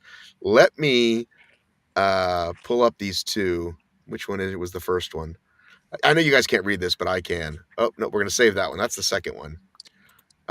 It says, I also thought if you win an Open in the first place, then the next season that athlete absolutely has to from now on compete in the pro category. Personally speaking, the Open category should be there to pique the interest of new athletes, and it's a space where we can stay to continue to improve within it before tackling on the super heavy weights in pro. So then I'm going to read the other one, which is, hang on, and then I'll let you go, Dave. Stop sharing. Close. I have too many windows on. I really liked this one. This was from Corey Bruckner. I tried to say it right. And it is this. She said, as a pro bodybuilder, when we obtain our pro status, parentheses, and it remains active, we are unable to compete against amateurs. I don't think that would be the worst rule to implement in HYROX, perhaps for any pro podium finishers, ? Lauren was in my heat, and it didn't personally bother me. If anything, it made it more exciting. But I was still rowing when she was done. That performance didn't certainly take away from me personally setting any records. I can imagine those truly racing may feel differently, though, and can certainly empathize. So I loved both of those points. When you say it's a different race, Dave, you're making it sound like it's like a completely different, like one has, fucking different obstacles or different whatever. I think there is a reason it's called Open. There is a reason it's separate. And I think that it's awesome seeing what we saw yesterday. And I know I don't have a chance against the person who's racing elite with sponsors with money in my Open category. So why are we doing that? That's my thought. Okay, so actually before I go, and I guarantee you I'll have my say, I actually want to know what Grayson thinks, because Grayson is someone who runs the elite. And so I would like to hear his take on because I don't think we've ever heard your take on this, Grayson. But I'll jump in eventually, trust me. And let me say, by the way, I also know that in these certain cases, Lauren had no choice. Dylan had no choice. That's the race that they had that weekend. So it's not their fault. But if we change the rules, then it would be like, yeah, sorry, you guys, you can't. You want to do a doubles this weekend, you can, but you guys are pros, so we're not letting you race in the amateur category. Go ahead, Grayson. Yeah, I just had a variety of thoughts go through my head. Some of these comments are being made by people who are acting like Lauren Weeks walked into a kid's t-ball game, kicked some kid over, stole his bat, and hit a home run. That's a fun picture, actually. That's not what happened. Lauren Weeks is racing people her own age. Adults racing adults, right? So I personally get a little frustrated when I see, and this is the first time I've ever been frustrated in my whole life. So here we go. I personally get a little frustrated when I read those comments, because I start to think, okay, so if someone's making a comment that says, hey, a pro athlete should not be able to race in this different kind of open race, I start to think, okay, well, what does the commenter actually want? They want to pretend that person doesn't exist. They want a certain level of like notoriety for their own accomplishment. But we say, like, for me to be great at this and to be noticed for how great I am, I need Lauren Weeks to not exist. Like, let's write her out of the picture. I think some people think that. Not all people who say that. Some, right. And we've read, because I've read a lot of these comments. We've read a variety of different ones. That last one you read made a lot of sense to me. The ones that are like pretty aggressive against, like, the pros should not be allowed in this race. Like, man, that pro's your age. That's not like you're racing people who are just better than you. So I'm going to be a little more aggressive about this one and say, if anybody is making posts that says, like, man, these people should not be able to race because they're so good, then what are we doing in sports? Like, I'm like, if Dylan Scott was going into a t-ball game and kicking some little kid over and taking his bat, I'd say that's wrong. But if you're an adult, I see Dylan doing that more than Lauren. Just saying. Love you, Dylan. So I'm going to come out a little spicy on this one. I'm going to say, if you're an adult that intends to compete and you get beat by another adult your own age, That's sports, ladies and gentlemen. I agree. Sure. Unfortunately, yeah. I agree. So when we do our local, when I step up to the Peachtree Road Race every summer, right? The people at the very front, right, that are flown in and have sponsors, they're running a different race than the rest of us. We're all doing the same 10K, but we're not competing with them, so they're not going to their results are separate from mine. They're not going to be in the age group category. When Mo Farah or Kipchoge, I don't even know those guys do 10Ks or not, but you see what I'm saying? That's what I'm saying. They're different. There's a mass participation sport and there's a professional sport. In the Elite 15 are the professional side of the sport. Okay. Yeah, but I think the difference is that the if you like what Brian said here, but it is true. But I think this was the miss in my opinion with this weekend is that this wasn't a major. Last year it was. So all the Elite 15 ran Friday night, right? And I think it would have been a much more inappropriate thing to do if you ran Friday night and came back on Saturday and won the open age. Like that would be kind of a jerk thing to do. And that kind of takes them out of the equation a little bit more by doing it that way. This time they didn't have another option. So I say, hey, this is the structure. This is like Grayson said, this is the sport. You want to win your age group, you got to win against the best. So I think my opinion was, how can you call it a championship if we don't let the best in the world race in it, right? Because it's an age group championship, not a pro championship. No, it's an open championship. Yes, it's an open. Well, but it's also, I mean, age group. Lauren Weeks ran in her age group, so exactly. So it's like so. And like, I agree. I agree a lot with the second post you share. Like, I think maybe there can be something that goes to the side of like, hey, once you get like a pro card, like someone, and I had the same argument with a gym chat from New York with the good old shout out to Training Lab.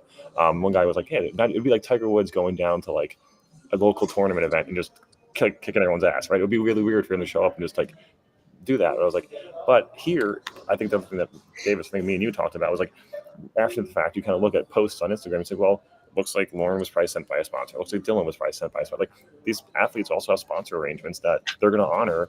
And if there's no option for them to run pro, but that's why it relies on it's on HYROX that they did that. Just like I don't blame Lucy for that post, 100%. I blame Center. So again, I'm not mad at Dylan or that, and I think that's what Grayson's saying. Grayson is saying the vitriol that's behind F them, don't let them race with me is the like something to do with them. Right, something inside them that is broken, Grayson. I think that's less. Whereas I'm just saying, HYROX, let's not do this. Because you're kind of muddying the waters when you could have a clear set of champions that are sponsored, that are the aspirational, inspirational versus, oh wow, I can place 5th in my age group against a bunch of people, 30 to 39 or 50 to 20. I wouldn't say it's as clear as you think. Like you're saying, like it's not a clear definition. Because say like we have the Elite 15. So what about numbers 16 to 30? If they race, like they would normally get a roll down into the Elite 15. So we consider them Elite 15. Where would they be put in this scheme of things? Of like, where do you call me personally? And if I like them, then they can do it. And if I don't like them, then exactly. And that's where I think there needs to be a definition. I have a question. Yeah, I have a question.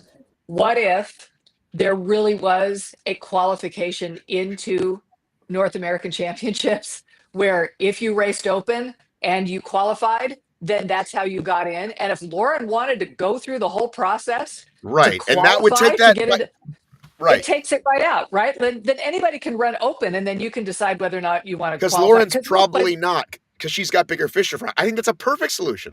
This is the only open race that I've run this year, right? And I did it for a number of reasons. I only raced pro. I, by definition, should not have been able to race in North American Championships, right? Because I hadn't qualified into it. I think it would just simplify it all. Mm-hmm.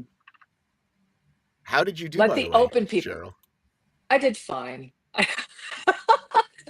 I'm not happy, but were you due for a bad race like one Matt Kemp? Were you due for a bad one? No, I was running less on hope than I did in Vegas. And actually my running went pretty well, but I just blew the stations. And there was an Australian there was this woman that just went out hot after ski. And I thought, well, she's just going out hot. And no, she was just a monster. I could not catch her. Are all Australians like that? I've decided maybe all of them are just terribly good athletes. I've never met one that isn't at this point. So yeah, she was amazing. And yeah, so I came in second, and I will not belabor that. I'm very happy with that. So did you stand on the podium and get a flag? Yeah, Did it qualify you for anything, or you already got your qualifications? I got my qualifications already, so I'm good. But did it? Do you know how many they gave away? Oh, just one. Just the winner. Charlie said he thinks the guy is in 30th. Put Charlie, that I'll on. let you if you stop claiming British records. I'll let you in. Glenn Ray says, I don't think it's fair that a regular elite racer has to race against a DecaFit 2024 world champion runner-up at SoCal DecaFit. Who does he have to face, by the way? I'm not sure. That's me, Who's there? baby. Oh, is that There you, Grayson? go. Yeah. But Glenn's an age group racer, man. He's an older guy. He doesn't have to worry about it. He's gonna scoop that AG podium. I love that idea Glenn's of a qualifying. monster. And I think we're probably 2 years away from that. Like maybe not next season, but then the next season, there's enough people. They're like, hey, anywhere, like, because they can create the 2 qualification system for anything, right? That formula works. Throw it on a website, and there you go. You know whether you're in or not. Mhm. And actually, you won't You even know- need it because they don't even have to cap it until 8,000 people ran this weekend, so they don't even have to cap it. Yeah. Just They could take Just- the top 20 of every race. They could do anything they wanted to make it so you qualified. It doesn't have to be just hitting the podium. right, but then Dylan and others wouldn't probably qualify that way. They're too Right. focused on racing They're not running pro, opens. getting to the LCQs, et cetera, right? Yeah. So then it becomes a special thing, which I think everybody deserves. Because we're all special in here, Cheryl, aren't we? Everybody So gets a special. trophy. Yeah. No, I mean, you would feel like you'd earned it. I just feel like you'd earned it, which I think would be really cool. Like the woman that beat me, she ran at Dallas and she won her age group there. And she ran open. That would have qualified her to come to North American Championships and spank me properly, right? So did you get a chance to talk to her? Like, is she going to be your big nemesis in Chicago? I wouldn't call her a nemesis. Any American that can beat the women that beat me in Worlds, I am rooting for. So she is, I'm assuming she'll go to Worlds. She is a marathon runner. This was her second HYROX. She's just one of those. Oh, you're in trouble. She's then. just, All right. We got to Oh. look her up then. What's her name? We got to look her up. her name is Antonia. I can't remember her last name. Starts with a P. It's very Australian. She was delightful. She's really I had delightful. no idea Cheryl was so anti-Europe. It's not that I'm anti-Europe. Antonio- It's just Antonia I Perry. don't know. Yeah, Antonia Perry. Thank you. I love the European women that I race against, but man, they're good. And of course, I want Americans to beat them. She's Rocky and everybody else is Drago. There you go. There you go. If he dies, he dies. Yeah.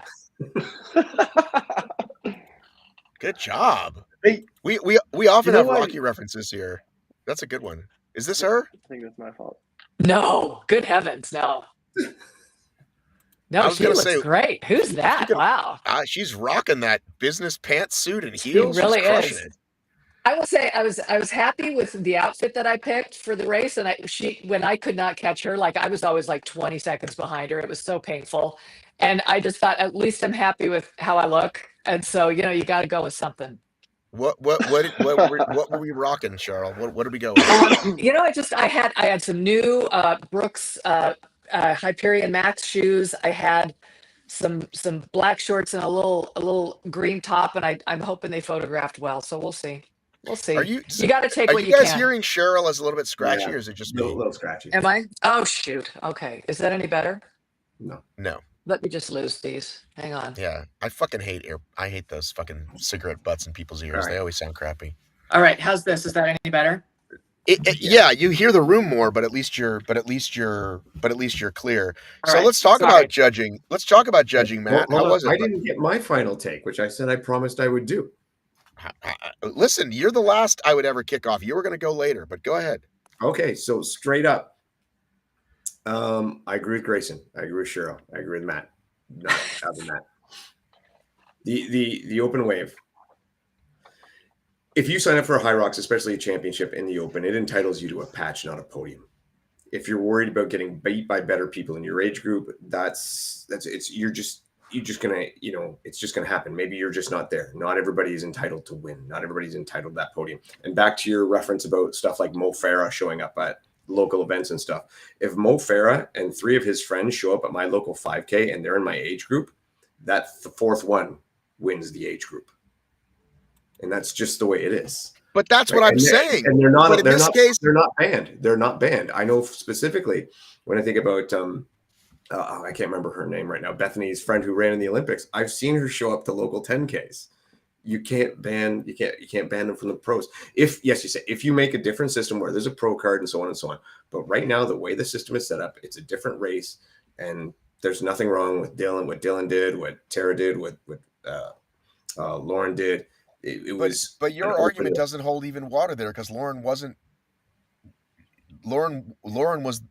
the winner of her age group. She wasn't the first person who came in 4th wasn't the first person in their age group. I know, but that's what I'm saying. If four other Elite 15 came there, right? It doesn't matter. Even if whatever the age group is, she's just there competing against everybody else. She has the right to do it as much as anybody else. I know Bethany agrees with that. Bethany and I were chatting away today, and I was trying to get her on the show, but she says 1 show a week is enough with you, Dave. Yeah. So there's too much Dave time for her. She can't take me more than that. So you guys will have more time to dig into this. But yeah, she's with you. She thinks, but I can say that again, it's interesting to know where the community is, that it was pretty down the middle on that one. Like earlier I said I was surprised that so many people were mad at the Lucy thing. And this one, I was surprised that it was as down the middle as it was. There were people who are vehemently saying, just do better and show up. And then people who are vehemently saying, why are we letting these people run? So just know the community's pretty split on it. Understandably, it's very, because we all want to try so hard. I mean, anytime Glenn Race shows up at a race, I'm like, fuck, right? Because I'm done. So yeah, obviously we all kind of want our best. We want to do our best. We want our chance. But sometimes it's just not there. And just because we want it so bad and we've worked so hard for it doesn't mean we're always going to get it. And hey, until they change the rules, I got no problem with them, the elites racing in any race anymore.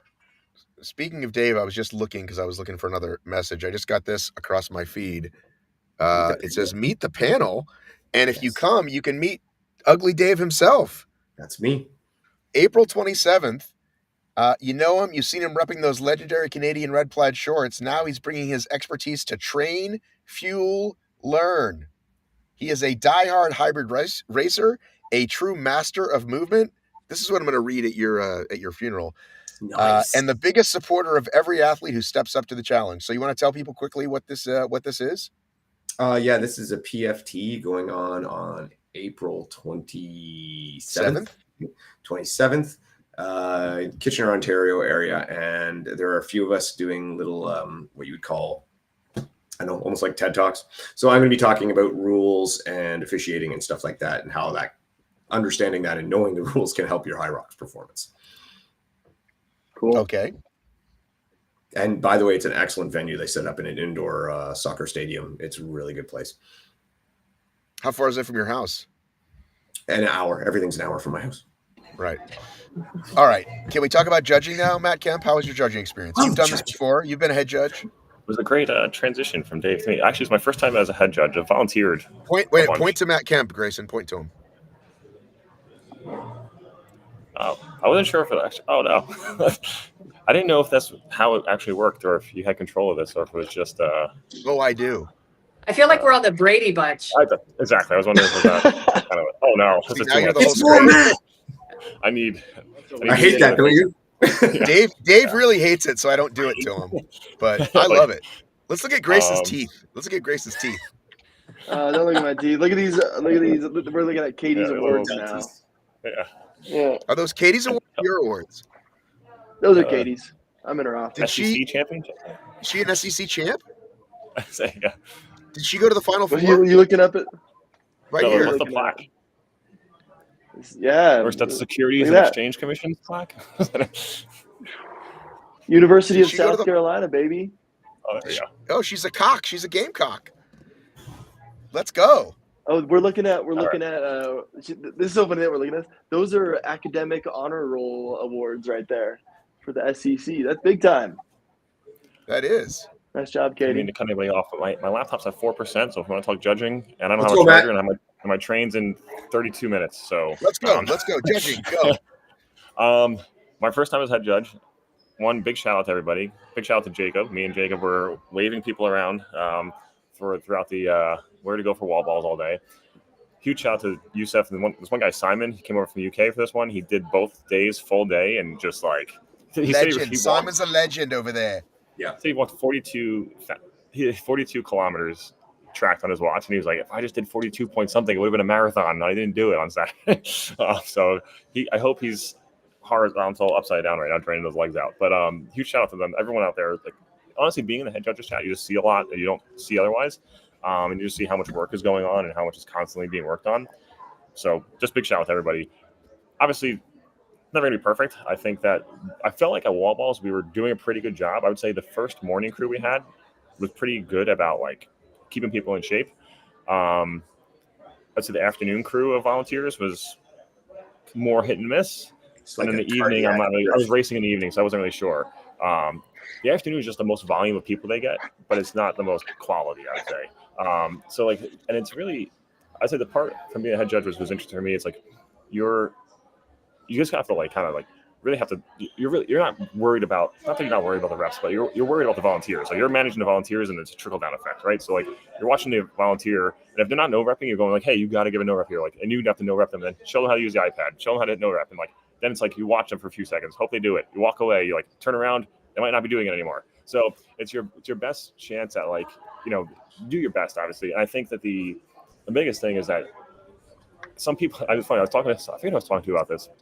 I know my friends Dory and Gary, they were saying that they don't like that now it's one judge for two people. We have one volunteer for two people, and I think that's not, you know, fair or easy to keep track of. And I agree, but then we'd have no way of getting volunteers. We barely have enough people to volunteer as it is. And it really just comes down to like, the biggest thing I could say is like, you just need more volunteers to like people that are in the community to like know what they're doing, that want to go out there, who complain about it and say like, come out here, just do 4 or 5 hours and you'll make the sport better. Because that's what it really comes down to. Is like there are some volunteers who have never done it before. You can just tell, but they got it, and they've never done the race before, and they still understood what they needed to do, and they were great, and they were encouraging, and they were cheering people on while they were doing it, but also saying like, hey, you can't do that. You got to get lower. You got to like being very encouraging with telling the right standards.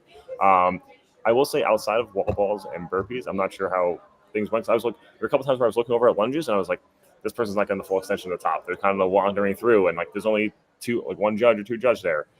So yeah, Brian confirmed, very short staff for DC for volunteers, and like there were times where I saw like in the chat, and even I had issues with volunteers at wall balls where like you could tell who's there to be there and who's there to just kind of get a code or whatever it is, because one guy's like, oh, I need a bathroom break, gone for 45 minutes, and it's like, it's like, and then you try, and it's like, yeah, and you're just like, and I get it, like, okay, you need a little bit of break. Everyone needs a break. I totally get it, but then like we're ready to refill, and like you start sending someone to that station, and you're like, oh, the volunteer is gone. Now this person, and then that person gets pissed because, oh, now I went to a station, I started doing my wall balls, and there's no judge, and now you got to like move around and find a judge. And so actually, there's no more the mandatory 8-hour shift. It's down to 6 hours. They do 6 hours for the volunteers. So it's not an 8-hour shift. The head judges do 8 hours. So they just shorten that to make it more reasonable. But there's, still obviously room for improvement. But I think overall, from what I saw, it seemed like there was wall ball counters not working. It definitely happens all the time. To be honest, we had a couple times where that's what all the judges had clickers. I would say, to be honest, I thought the wall ball counters, when I did my wall balls, the sensor was much more forgiving than I've heard everyone's complain about. I think everyone says, oh, the counter doesn't work. I'm like, I had one no rep for the target. I think I had a couple of row reps for squat depth at some point. My one no rep for the target was like number 96 too. I was pissed. But I was like, hey, I thought the target was more forgiving than I was expecting. There were times where I was just, off that center and it was still going through. So I think we tried our best. There were definitely certain stations we had to like kill the screen, and skip those after we had them. But obviously sometimes you don't find out things. There were certain stations that worked for 45 minutes and it stopped working, and then we had to move people around or use counters. So I think I will say that I was someone who, when the counters came, I was like, do we really need these screens? It seems like overkill. Like is it going to actually make things better? And this is my first race racing with them, and I thought it was fine. I thought it was good. I did solo and I did doubles, and I had no problems as far as thinking like, oh, the screen's not counting my legit reps. And from watching, how many ever asses go up and down and wall balls hit the walls, and it was like, I thought it went, I thought it for as fine. Of course, there's going to be exceptions to the rule. There's going to be certain people who have bad experiences. I felt bad. This woman started and got to 20 reps, and then she didn't even realize it wasn't counting, and kind of have to figure it out. And so those things are going to happen. If that happens for, I would say I had 4 or 5 issues like that out of, an 8-hour shift on one day. So it's, say 2,000, 3,000 racers. I'm not saying so what's the shortest shift you can take? I want people to listen if they're thinking about complaining more and they want to step up. So what's the shortest shift I can take? I think volunteers are 6 hours. I think it was 6:30 to 12:30, 12 to 6, and then 3 to 9 or something like that. Okay, so let's That say I may want be to a take problem.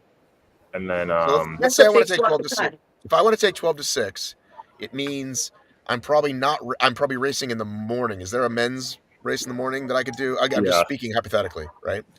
Yeah. So in that 12 to 6, I'm guessing it's not a lunch break because you got to show up fed, right? But you can take a break. Like if you're at the wall balls and I say, hey, I got to leave for 10 minutes and get some water and a snack. What the buckets are for, Matt. You turn them over and you use them when you got to go to the bathroom. I'm being serious though. I'm trying to educate the people. No, what's required of me in a 6-hour shift? Am I given 2:15s? How does it work? So I think basically we give people whenever they want a bathroom break, we're gonna give them. I usually told people because you have 4 lanes, there's 2 racks, or what do you want to call it, of wall balls. So I would tell people hey, I would send 2 people to the bathroom after every big round of people. So we'd have 60 people come through, right? So racks 1 to 15 are being used. So I would tell the people hey, you 2, after you're done with these 2 people for wall balls, hey, go on and go take a bathroom break, go take a water break. So that's going to be your biggest chance once you 2 people finish. So that hopefully by the time they come back, the next wave is coming in. Or maybe we'll miss one wave of people, but then they're back to the next one. Assuming every wave is every 10 minutes or so. And then just kind of cycle through. So it's a lot about just managing them. So we'll give them as many, not as many breaks as they need, but we'll give them 2-3 breaks. I didn't have a time of 2:15s. Then we definitely there were certain, I think it was we definitely say get a bathroom break, get a food break. But for the most part, it's, 6 hours, you get at least 2 breaks if you need them. Some people weren't taking them. Some people were oh no, I'm fine. And I was okay, you sure? We were making sure we talked to them and said, would you like to do that? And I know I see Jabari mentioning if he wants to volunteer, have him. I think the one thing that has been changed, I think there is a lot more intention, and you could tell when Youssef gave us our briefing beforehand. The big note he said, he's look, we obviously hear all the criticism that comes from here and other places in the world about judging, and he's for us to become a legit sport, we need to be better, and we need to make sure that we're keeping our volunteers better. And it's we need to be the people who do it, right? So if you're here, you're taking that responsibility to do that. And I think they're being very intentional about that, and they are investing in that part. So this is, I think there is a lot of intention behind it. And speaking of Simon, you could tell there are certain head judges like Simon, like Jacob, who are traveling and going to different races and doing this more often. So I think they are starting to build out more of a head judge crew that kind of is at different races, which I think will also up the game across the board. And yes, HYROX does have an online course. Well, it's not an online judging course, but I did take they do ask if you've taken the I've become a HYROX. If you do the HYROX coaching course, the Essentials program, you could take that, which goes through all the rules and standards. And it's not required for head judges, but if you do that for head judges, they do place you at, I think myself and whoever was at the wall balls or at burpees are people who have taken that course. And then for people who are head judges at, say, the ergs, might not people who've taken the online course. Cheryl, did you think 6 hours is too long? Do you think they should be 4s? Because you were saying that's a problem. I think that might be prohibitive. I think that's asking a lot of people. I think they may not have that swath of time, and maybe 4 hours would help. I don't know. I think it's hard to get judges. It's really hard to get judges. Yeah, and I can see them not wanting to do shorter shifts because then it's more people and et cetera, et cetera. But yeah, that's how I would do it. I think I would do 4s and 8s And then if you do the 12-hour, if you do the whole day, you get 2 free races and a sandwich and who knows what else. Like throw the whole book at them. My gut though is, to be honest, if you say you can only do 4, they're going to take it and say yes. Come do 4. You know what I mean? Right, but I'm saying when you go to the form and it says Like, 6 or 12, you're just going to say, I can't give that much time. I got to race. I got to volunteer. Then I got to go home. I think the form is a little bit more. Well, this probably was for this weekend, but I think it's changed over time as well, because some races aren't as long. You know, now we're getting these longer days, but like usually you sign up for like an AM or PM, and it's kind of undefined until a little sooner. And this way you can give a little more flexibility, saying, hey, I can't show up till 8 and I have to leave by noon. And they'll be like, all right, like that's what I've done in the past. There've been times like, hey, I'm racing in the morning. Right, but you know the game. I'm saying if they're trying to get someone who doesn't and they're trying to make it cleaner. Dave, is the athlete judge program working at all with DECA? It's helping. It is. I think just to volunteer just for an hour or so, I would think I would be able to throw myself in there. It does. It does help a lot. And generally the athletes are good because a lot of times they already know some stuff, right? They may not be perfect judges, but they at least know the basics, rules and stuff. Yeah. HYROX would be great with something like that. I think what would be nice, and I think for HYROX DECA, for any of them, is to say there's a certain length of a 6-hour volunteer, and then you get a free race code. Maybe you could put a 4-hour, you get a 75% off, a 2-hour, 3-hour, you get a 50% off, something along that lines. Because like Cheryl says, especially if we're going for a one-day race, if I'm going for a one-day race and I race at night, I don't want to volunteer a long time in the day because I don't want all that time on legs. But maybe I'll give you 2 hours, right? Maybe I'll be inclined to do something like that if I get a little something for it, as opposed to like if I'm racing early in the morning, I'll judge all day after that. I don't really care. But I think probably the problem too is we're having judges show up, and this is something that everyone's suffering from on this. If there's a 2-day event and they say, well, you judge one day and race the other day. Well, now I'm paying for a whole extra day to stay there just to judge. And that, that's kind of a kink in the system. So yeah, I think, definitely a scaled reward for the length of time out there. So even if you can commit an hour, okay, here's 25% off. Yeah. Right, something. Do we know what the behind the scenes? I stayed an extra day because I helped judge. I made it a vacation. I was like, I'll be here an extra day anyway. Like I might as well judge the second day, and then I'll do my touristy stuff today. But like I understand that that's not accessible to everybody. Like I don't have kids and things of that sort, but I guess my point is, like, I think kind of talking on the volunteer side and just in general, I think a lot of times, like, it's one of those things where I think we talk, like, I think we can always find ways, but I think my perspective, and maybe I'm someone who probably works too much in general, is like, you got to, if you want to make something better, you got to put the time into it yourself too. Like, I think a lot of times, a lot of people are, and I agree. I think there should be more incentives for shorter segments. And I think they're getting there. And I think that, as they hear the feedback, they're going to start doing that.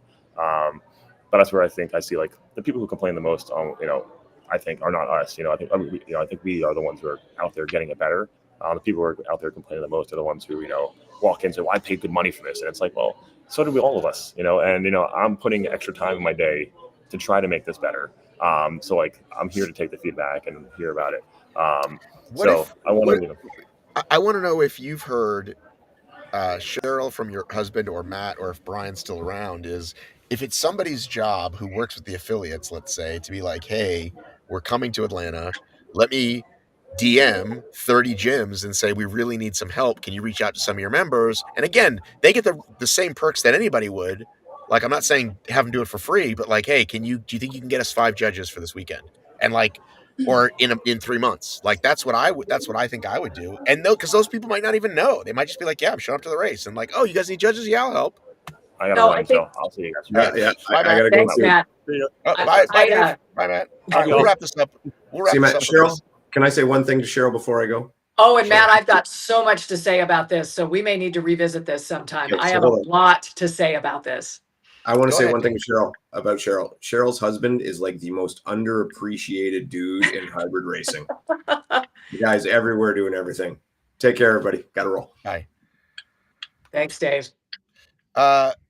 It says, yes, we have an affiliate volunteer program. That's great. But I'm saying, is it somebody's job to get on the DMs or phone and say, hey, we're coming to your town. We need a ton of judges. Do you think you could reach out to your members and get me, like, throw out a number, 3, 5, 7. Brian did that for Anaheim. I know that he brought in his people, and that was some of the best judging my husband But he saw. probably did that proactively. It needs to be somebody's job. And I know that for Worlds here in Vegas, Lauren Weeks reached out to all of us. And we had a grapevine where she was able to use our connections to get judges.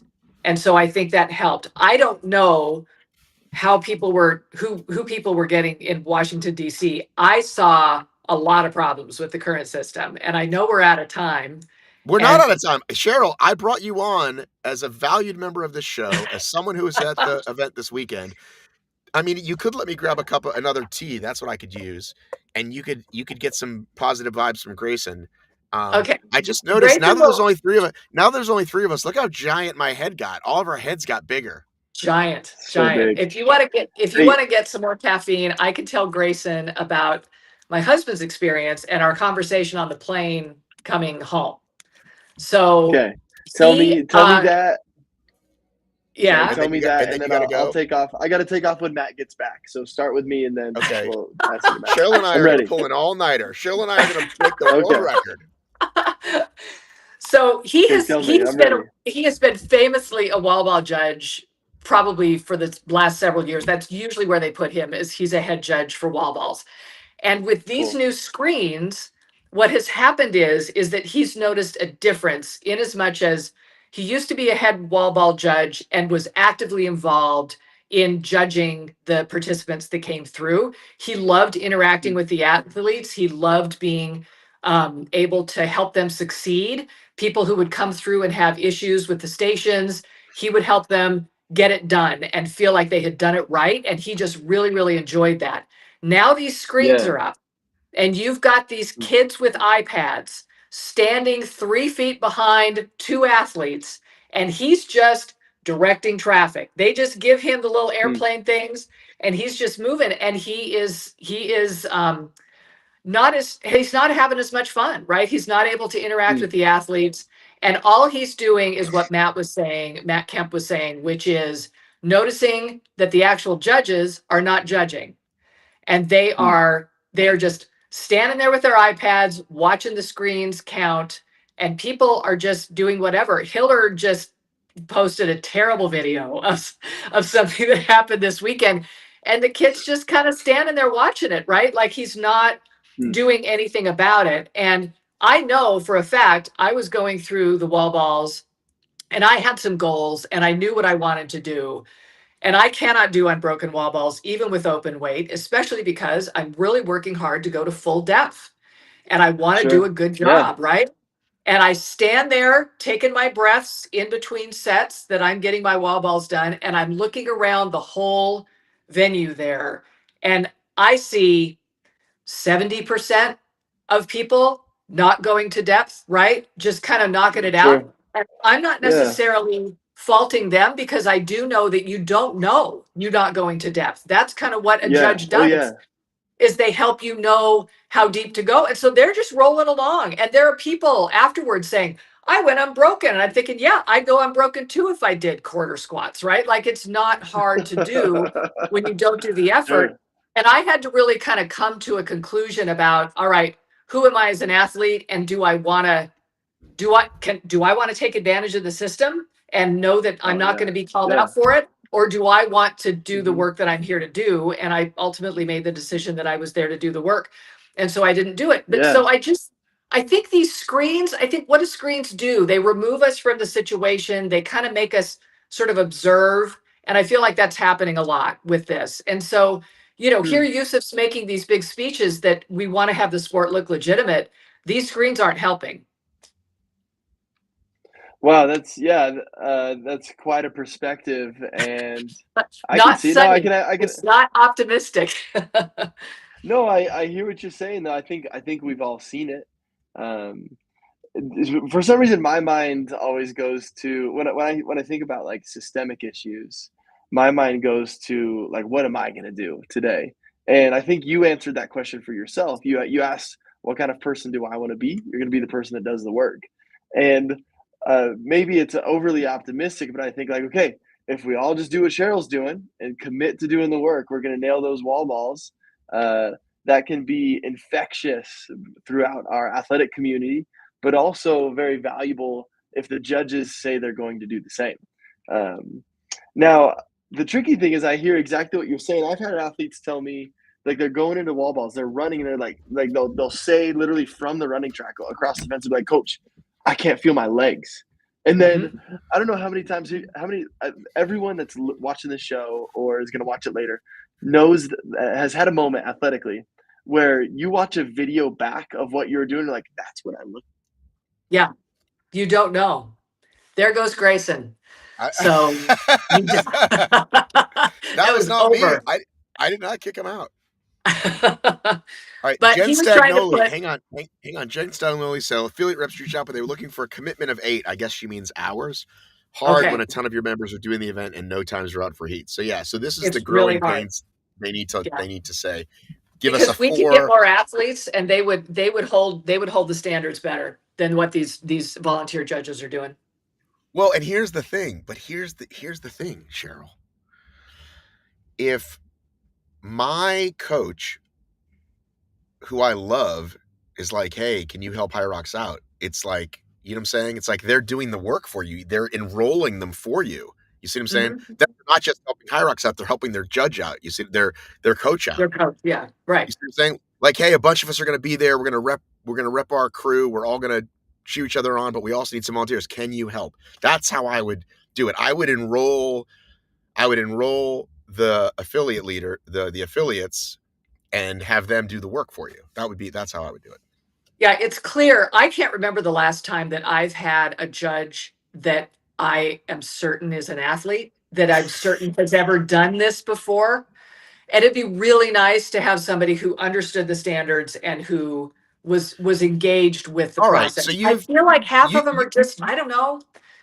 So I've definitely seen what I would call kids, right? And by kid, I Yeah, mean exactly. Like anybody the under the age National of Honor Society, yeah. right. Looking for Anybody under the age volunteer of hours. 25 that happens to be hanging out that day. So you're saying in all your races, you've done singles, you've done doubles, you've done mixed, you've done relays. You have not seen the equivalent of your husband or the equivalent of a Dave, somebody who's clearly an athlete who knows what they're doing. I never get a Matt or a Jacob or I don't get any of those guys. I get some kid. I remember my doubles race in Anaheim. We start doing the wall balls, and the guy comes over to me and says, "Are you both supposed to do 100, or do you do 100 together?" Like, I had to tell him what the standard was, right? Like, they're just trying their best. I don't really fault them for not being who they are, but yes, gosh, where are the affiliates? Like, why aren't we getting people who know what they're doing? Even somebody who doesn't run a HYROX who knows how to judge because they're part of an affiliate, it would just be really nice because it was a problem. I don't know if you heard, but I looked over the field when I was competing this time, and I don't know, 70% of the people, it didn't seem like they were hitting depth. And you know how that is, Matt. You know how you think you're hitting depth, but you're not. You need a judge to tell you, right? And nobody was. And it was really, really hard because what about the other stations? Or did you even notice because you were too focused? BBJs. I would say I felt like it was a little thin this time. I felt like Vegas, there were more judges like for BBJ. But did you observe people doing the Superman and you were like, oh, well, I can't compete with that? Not so much I don't remember any other station where I felt like people were getting away with stuff. Wall balls is always the one that's the hardest, right? To do, you can really get away with stuff there. Right. But I think in lunges and BBJs, you can also get away with a lot. You can. But they weren't, I didn't notice it so much this time. I don't know. So I just think, I think for as much as they want the sport to be standardized, look, Hiller's going to find what he finds. There's always going to be something, but I do think they've got a long way to go, and they could utilize the head judges better than traffic control in the wall ball stations, because that's what they were doing this time. Get the head judges engaging. There were a couple that would kind of ride herd. They'd go around to the volunteers and tell them to judge, but like Matt's saying, you turn around and then they're just doing the same thing. Yeah, I mean, even from the very first race I ever did, these two girls that I took 20 minutes, right? And they brought out the bucket and they were younger than my daughter, I thought, you know what I mean? Like, so yeah, it's like we really expect it to be a level above Spartan, right? Like Yeah. just sticking somebody on an obstacle and hoping for the best. I think because it's a gym event. And yeah, somebody mentioning Hiller, like if you're new to the show, welcome. And yeah, like I don't even care about, I really am not bothered by, some 60-year-old lady. Sorry. I know we're almost 60-year-old ladies. I got an opinion about that too, but yeah, we don't have to talk about that Well, today. but remember what we've talked about giving them, making it essentially scaled, like giving them a different R band. Like they're just out there. We just want them to finish, right? We don't care. They're not beating you for your spot, right? Right. I'm not going to I thought worry you were too with me much on that. about. I thought you were with me on this one. I'm not going to worry a lot about that, but I also feel like I don't need any special treatment, and I don't think any of us want any special treatment. And the race is the race. That would just be like saying, it would just be like saying, well, I don't have the cardiovascular fitness to run 26.2 miles, so I'm only going to run 20, right? Like that's not the race, right? I do think, look, that's why they have the buckets. That's why they have ways to help everybody feel successful and to keep the standards. And so let everybody do that. Yeah, I'm if somebody's like clearly like at hour 2+ of their race, I'm fine with their wall balls not being that great. I'm just yeah, and they still get the bucket, but they're probably still not doing it right. And you know what I'm saying. I agree with you there. But I will say, here I was, like you see some of the leaders, a lot of my friends, the leaders were coming in. There were enough people at the wall ball station. They weren't distinguishing who had been out for 2 hours and who was competing for a podium spot. And so the standard was the same. And Right. that messed some people's races up. In what way?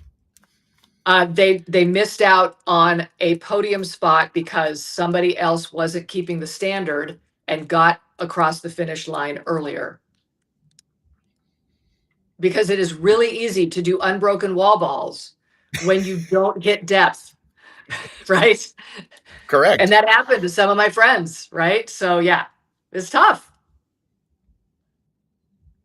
Well, and we talked about this race in particular. Where was this on your like schedule of the year? Like, what are you doing leading up to Worlds? This was my last kind of practice run before Worlds because I'm not going to be in Miami or Atlanta. This was all I could do, and so The two places you could see Matt. I know. I'm so sorry. It's okay. Maybe I'm avoiding you. Possibly. But you've got a doubles race in Atlanta, so that's going to be exciting, and I can't wait to see. I do have a doubles race in Atlanta. You want to hear something funny? Stacy is nervous. She's not done, she's super fit, but she's not pushed sled. She's actually pushed a sled. She's never pulled one, and she's not done wall ball. So I'm like, hey, this gym that I know that I already did a PFT at, that's super cool, relatively close to us. They're doing a back half of the race. Last week they did the first half. So 1,000 meters station, 1,000. So signed it up for Sunday. Saturday is Savage Race. Okay. And I went to Savage Race just to get interviews, right? See my friends, didn't race. I get back from Savage Race and I see a post that this gym put out. And it's like, here's everybody crushing it today, blah, blah, blah. And I went in my brain instantly like, oh, I guess it was today and not tomorrow. And I tell my wife, we missed it. I'm sorry. It was today, not tomorrow. I'm like, I'll try to see what else we can schedule here because, the event's coming up pretty quickly. Then the next day comes and goes, and Clayton, my buddy, messages me and goes, where were you this morning? And I was like, wasn't it yesterday? He's like, no. So why my brain, when I thought, basically all they had posted was just a gym day, but I saw them doing lunges, and in my mind that instantly meant they did the thing, right? All I had to do was go to my email and double check, go, oh, was that supposed to be today or yesterday? Oh no, it's the 30th. Anyway, just another what we call senior moment where I totally blew it. But I messaged the guy. I said, can we just come in for open gym? He's like, yep, you paid for it. It rolls over. I go, she just wants to mess around with some sleds and some wall balls. Yeah, just get the feel. It would have been fun to do a back half of the race, but that's what we'll do. We'll run it out and back. We'll do some stuff. It's funny because I'm the kind of like newbie essentially, like when I run with you or pretty much anybody else, I feel like, and you're like, Matt, it's going to be fine no matter what, now I'm going to be that person. I'm the expert Yeah. because she's never done it. And I'm like, honey, it's going to be fine. And she's nervous like anybody would be, you know what I mean? So, yeah, I think it's going to be fun. I'm looking forward to it. She's I going think to have a we'll great laugh. time. Yeah, I think so too. And I think we'll probably end up laughing a lot. I think she'll hate the running. I think by the 6th or 7th lap, she'll be like, are you fucking kidding me? Does she not run? It's funny, when I started running back in the day, she did a few halves. You know what I mean? She traveled for a half. Like, she's run before, but it's not her thing. She's a gym bro. She's a gym rat. You know what I mean? Yeah. And like the rest of us, hips are weird and things get wonky, but she does everything right. She eats clean. In bed at night, she's doing all the stretches and she's rolling, like all the shit I should be doing that I'm not. So she'll be great. Good. Yeah, you guys will have a great time. So yeah, but I won't be there. I will follow you on the leaderboard. So that'll be great. But yeah, this is it till Chicago. So yeah, I had some things on the agenda. I gathered some information. It was good. And now I know that there's an Australian that is going to probably watch out. I know. Well, it'll be fine. Another thing I wanted to share with you, Cheryl, and I almost messaged you, but I forgot, was we've talked about where not to pinch pennies, right? Don't pinch pennies to save dollars, or whatever that phrase is, right? Whatever that is. Right. Like, don't do the cheap flight, right? So I'm booking Chicago, got myself a good flight, looking at hotels, and I'm like, all right, let's just check out the Sable. And I looked at the Sable and I'm like, yeah, no, there's expensive and there's Sable during the World Champs expensive. I'm not quite ready to be at the Sable, but I am staying close because I know what it's going to be like. I basically figured out if I'm between a mile and a mile and a half away, that's a walk or an Uber a few times and I'll be okay. But like in the past, I'd be like, well, let me stay even further away for $50 less a night. And that's the mistake. That's the nightmare. But Sable, I don't even know if you've looked lately, but it's not. It's like up. And then I thought maybe I'll do the Sable one night and spoil myself. Then I'm like, then you got to move all your shit. So yeah. So I'm staying about a mile away. Good. We're at the Sable. I know you are. You're a 1%er, Cheryl. Come on. I know you are. No, it's not that it's as soon as they announced Chicago, we just booked it. We just didn't even flinch. And so we got it early enough that it's not too bad. So it'll be worth it. I know you are, but I considered it. I did consider Sable, but like I said, even so people for Atlanta, and now it's too late, but even that new hotel they put, it's like the Signia. It's basically like a nice brand new Hilton.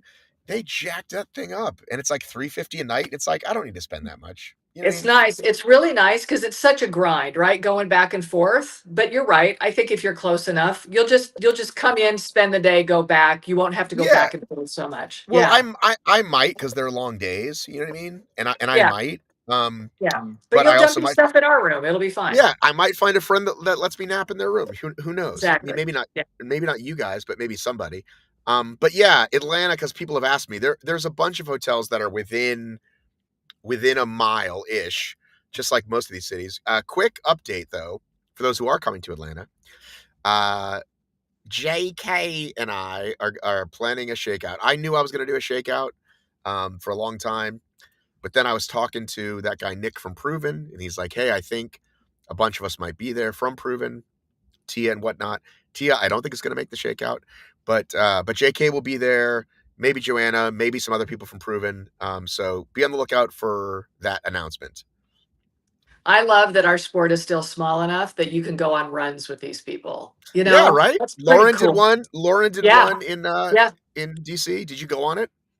I didn't. My flight had just gotten in, so I went in and said hello, talked to her for a minute, and that's the thing. Like, I went and talked to Lauren Weeks, and then she went on her shakeout. Like, that still happens in this sport, and I absolutely love it.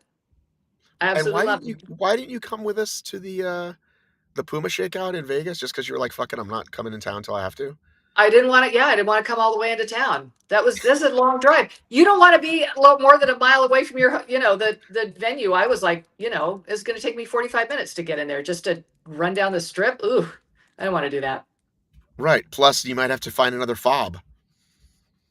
Don't even get me started about that. And I was heading into my hotel that day, so we got there later. It was fine. It was fine. Okay. And yeah, I think there is a chance, Matt, I may have lost something on this flight. I need to go check if I have my credit cards. I may not. So I'll let you know. I may be in your boat. Yeah. Okay, but why would you not have them? What would be the reason you took them out of your wallet or purse? So the reason is that I don't remember packing them in my stuff. Like last night I was running around kind of getting stuff packed. I don't remember if I put it in there or not. But why So would it you could take still them be in my out, work. though? That's the question. Why would you take them out? So I had this like fanny pack that I had this sling over my shoulder that I was taking to the venue all the time. And then I had that like slung over a chair in the hotel. And so, but then I don't take that to the airport. I just have I have like my race bag and my carry-on. So I needed to pack that in either the race bag or the carry-on. I really hope it's in there. I don't know yet because I've been talking to you ever since I got off the plane. Well, you'll have to text me when you get there. But see, this is the kind of thing that happens.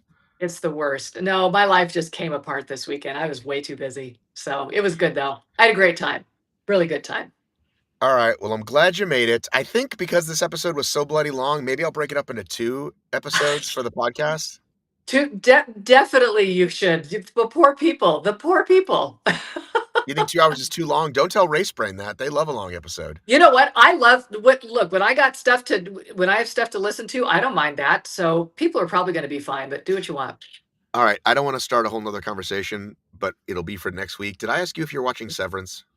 Oh, don't get me started on that. Yeah. Let's go. Okay. I think it's too late, though. That's what I'm saying. Can we talk Severance next week? Absolutely. Okay. That'll be fantastic. Okay. Are you Team Helly or Team Gemma, though? I think that's what I would have to ask you. Who would you prefer Mark end up with? Oh, Which Mark would you prefer ends up with which other person? It is so much deeper than that. I can't even go into the love quadrangles that they've got when I'm just dealing with the fact that innies are inherently dangerous, but also adorable. So don't even get me started on this. Hang on a second. Well, now we do have to talk. Why are they inherently dangerous? Because they are so young. They just operate on impulse and emotion. They're like teenagers. They're like children. And so therefore they make bad decisions, right? And so I just never really occurred to me that something so innocent could also be so harmful. And I've been really pondering that a lot. I don't know that I've ever heard anybody say that. I mean, I've definitely know this notion of they're basically this version of ourselves that's like a teenager, but just basically without all the burdens of the world. Like they're like a newborn baby almost, right? They don't have teenagers don't have a lot of burdens either. You know what I mean? Yeah, they're just all about emotion. But they think they do, at least. These people truly, all they've known is this place they go to where if they're good, they get a waffle party, right? Like that's all they know, and they work with some people. Finger traps, right. Finger traps and waffle parties. Mm-hmm. No, the whole thing is fascinating. Are you deep into podcast land on this too? A little bit, yeah. I listen to the Severance podcast, and then I read a lot of articles about it and stuff like that. So I'm not super deep. So there's a show called it's just called the Prestige TV podcast. Oh, I need to listen to that. Yeah. Yeah, that's kind of my favorite one. But I have all right, I'm going to save it. I have a really hot take that I'm going to save. Good talk. We'll talk soon. I'm going to jump.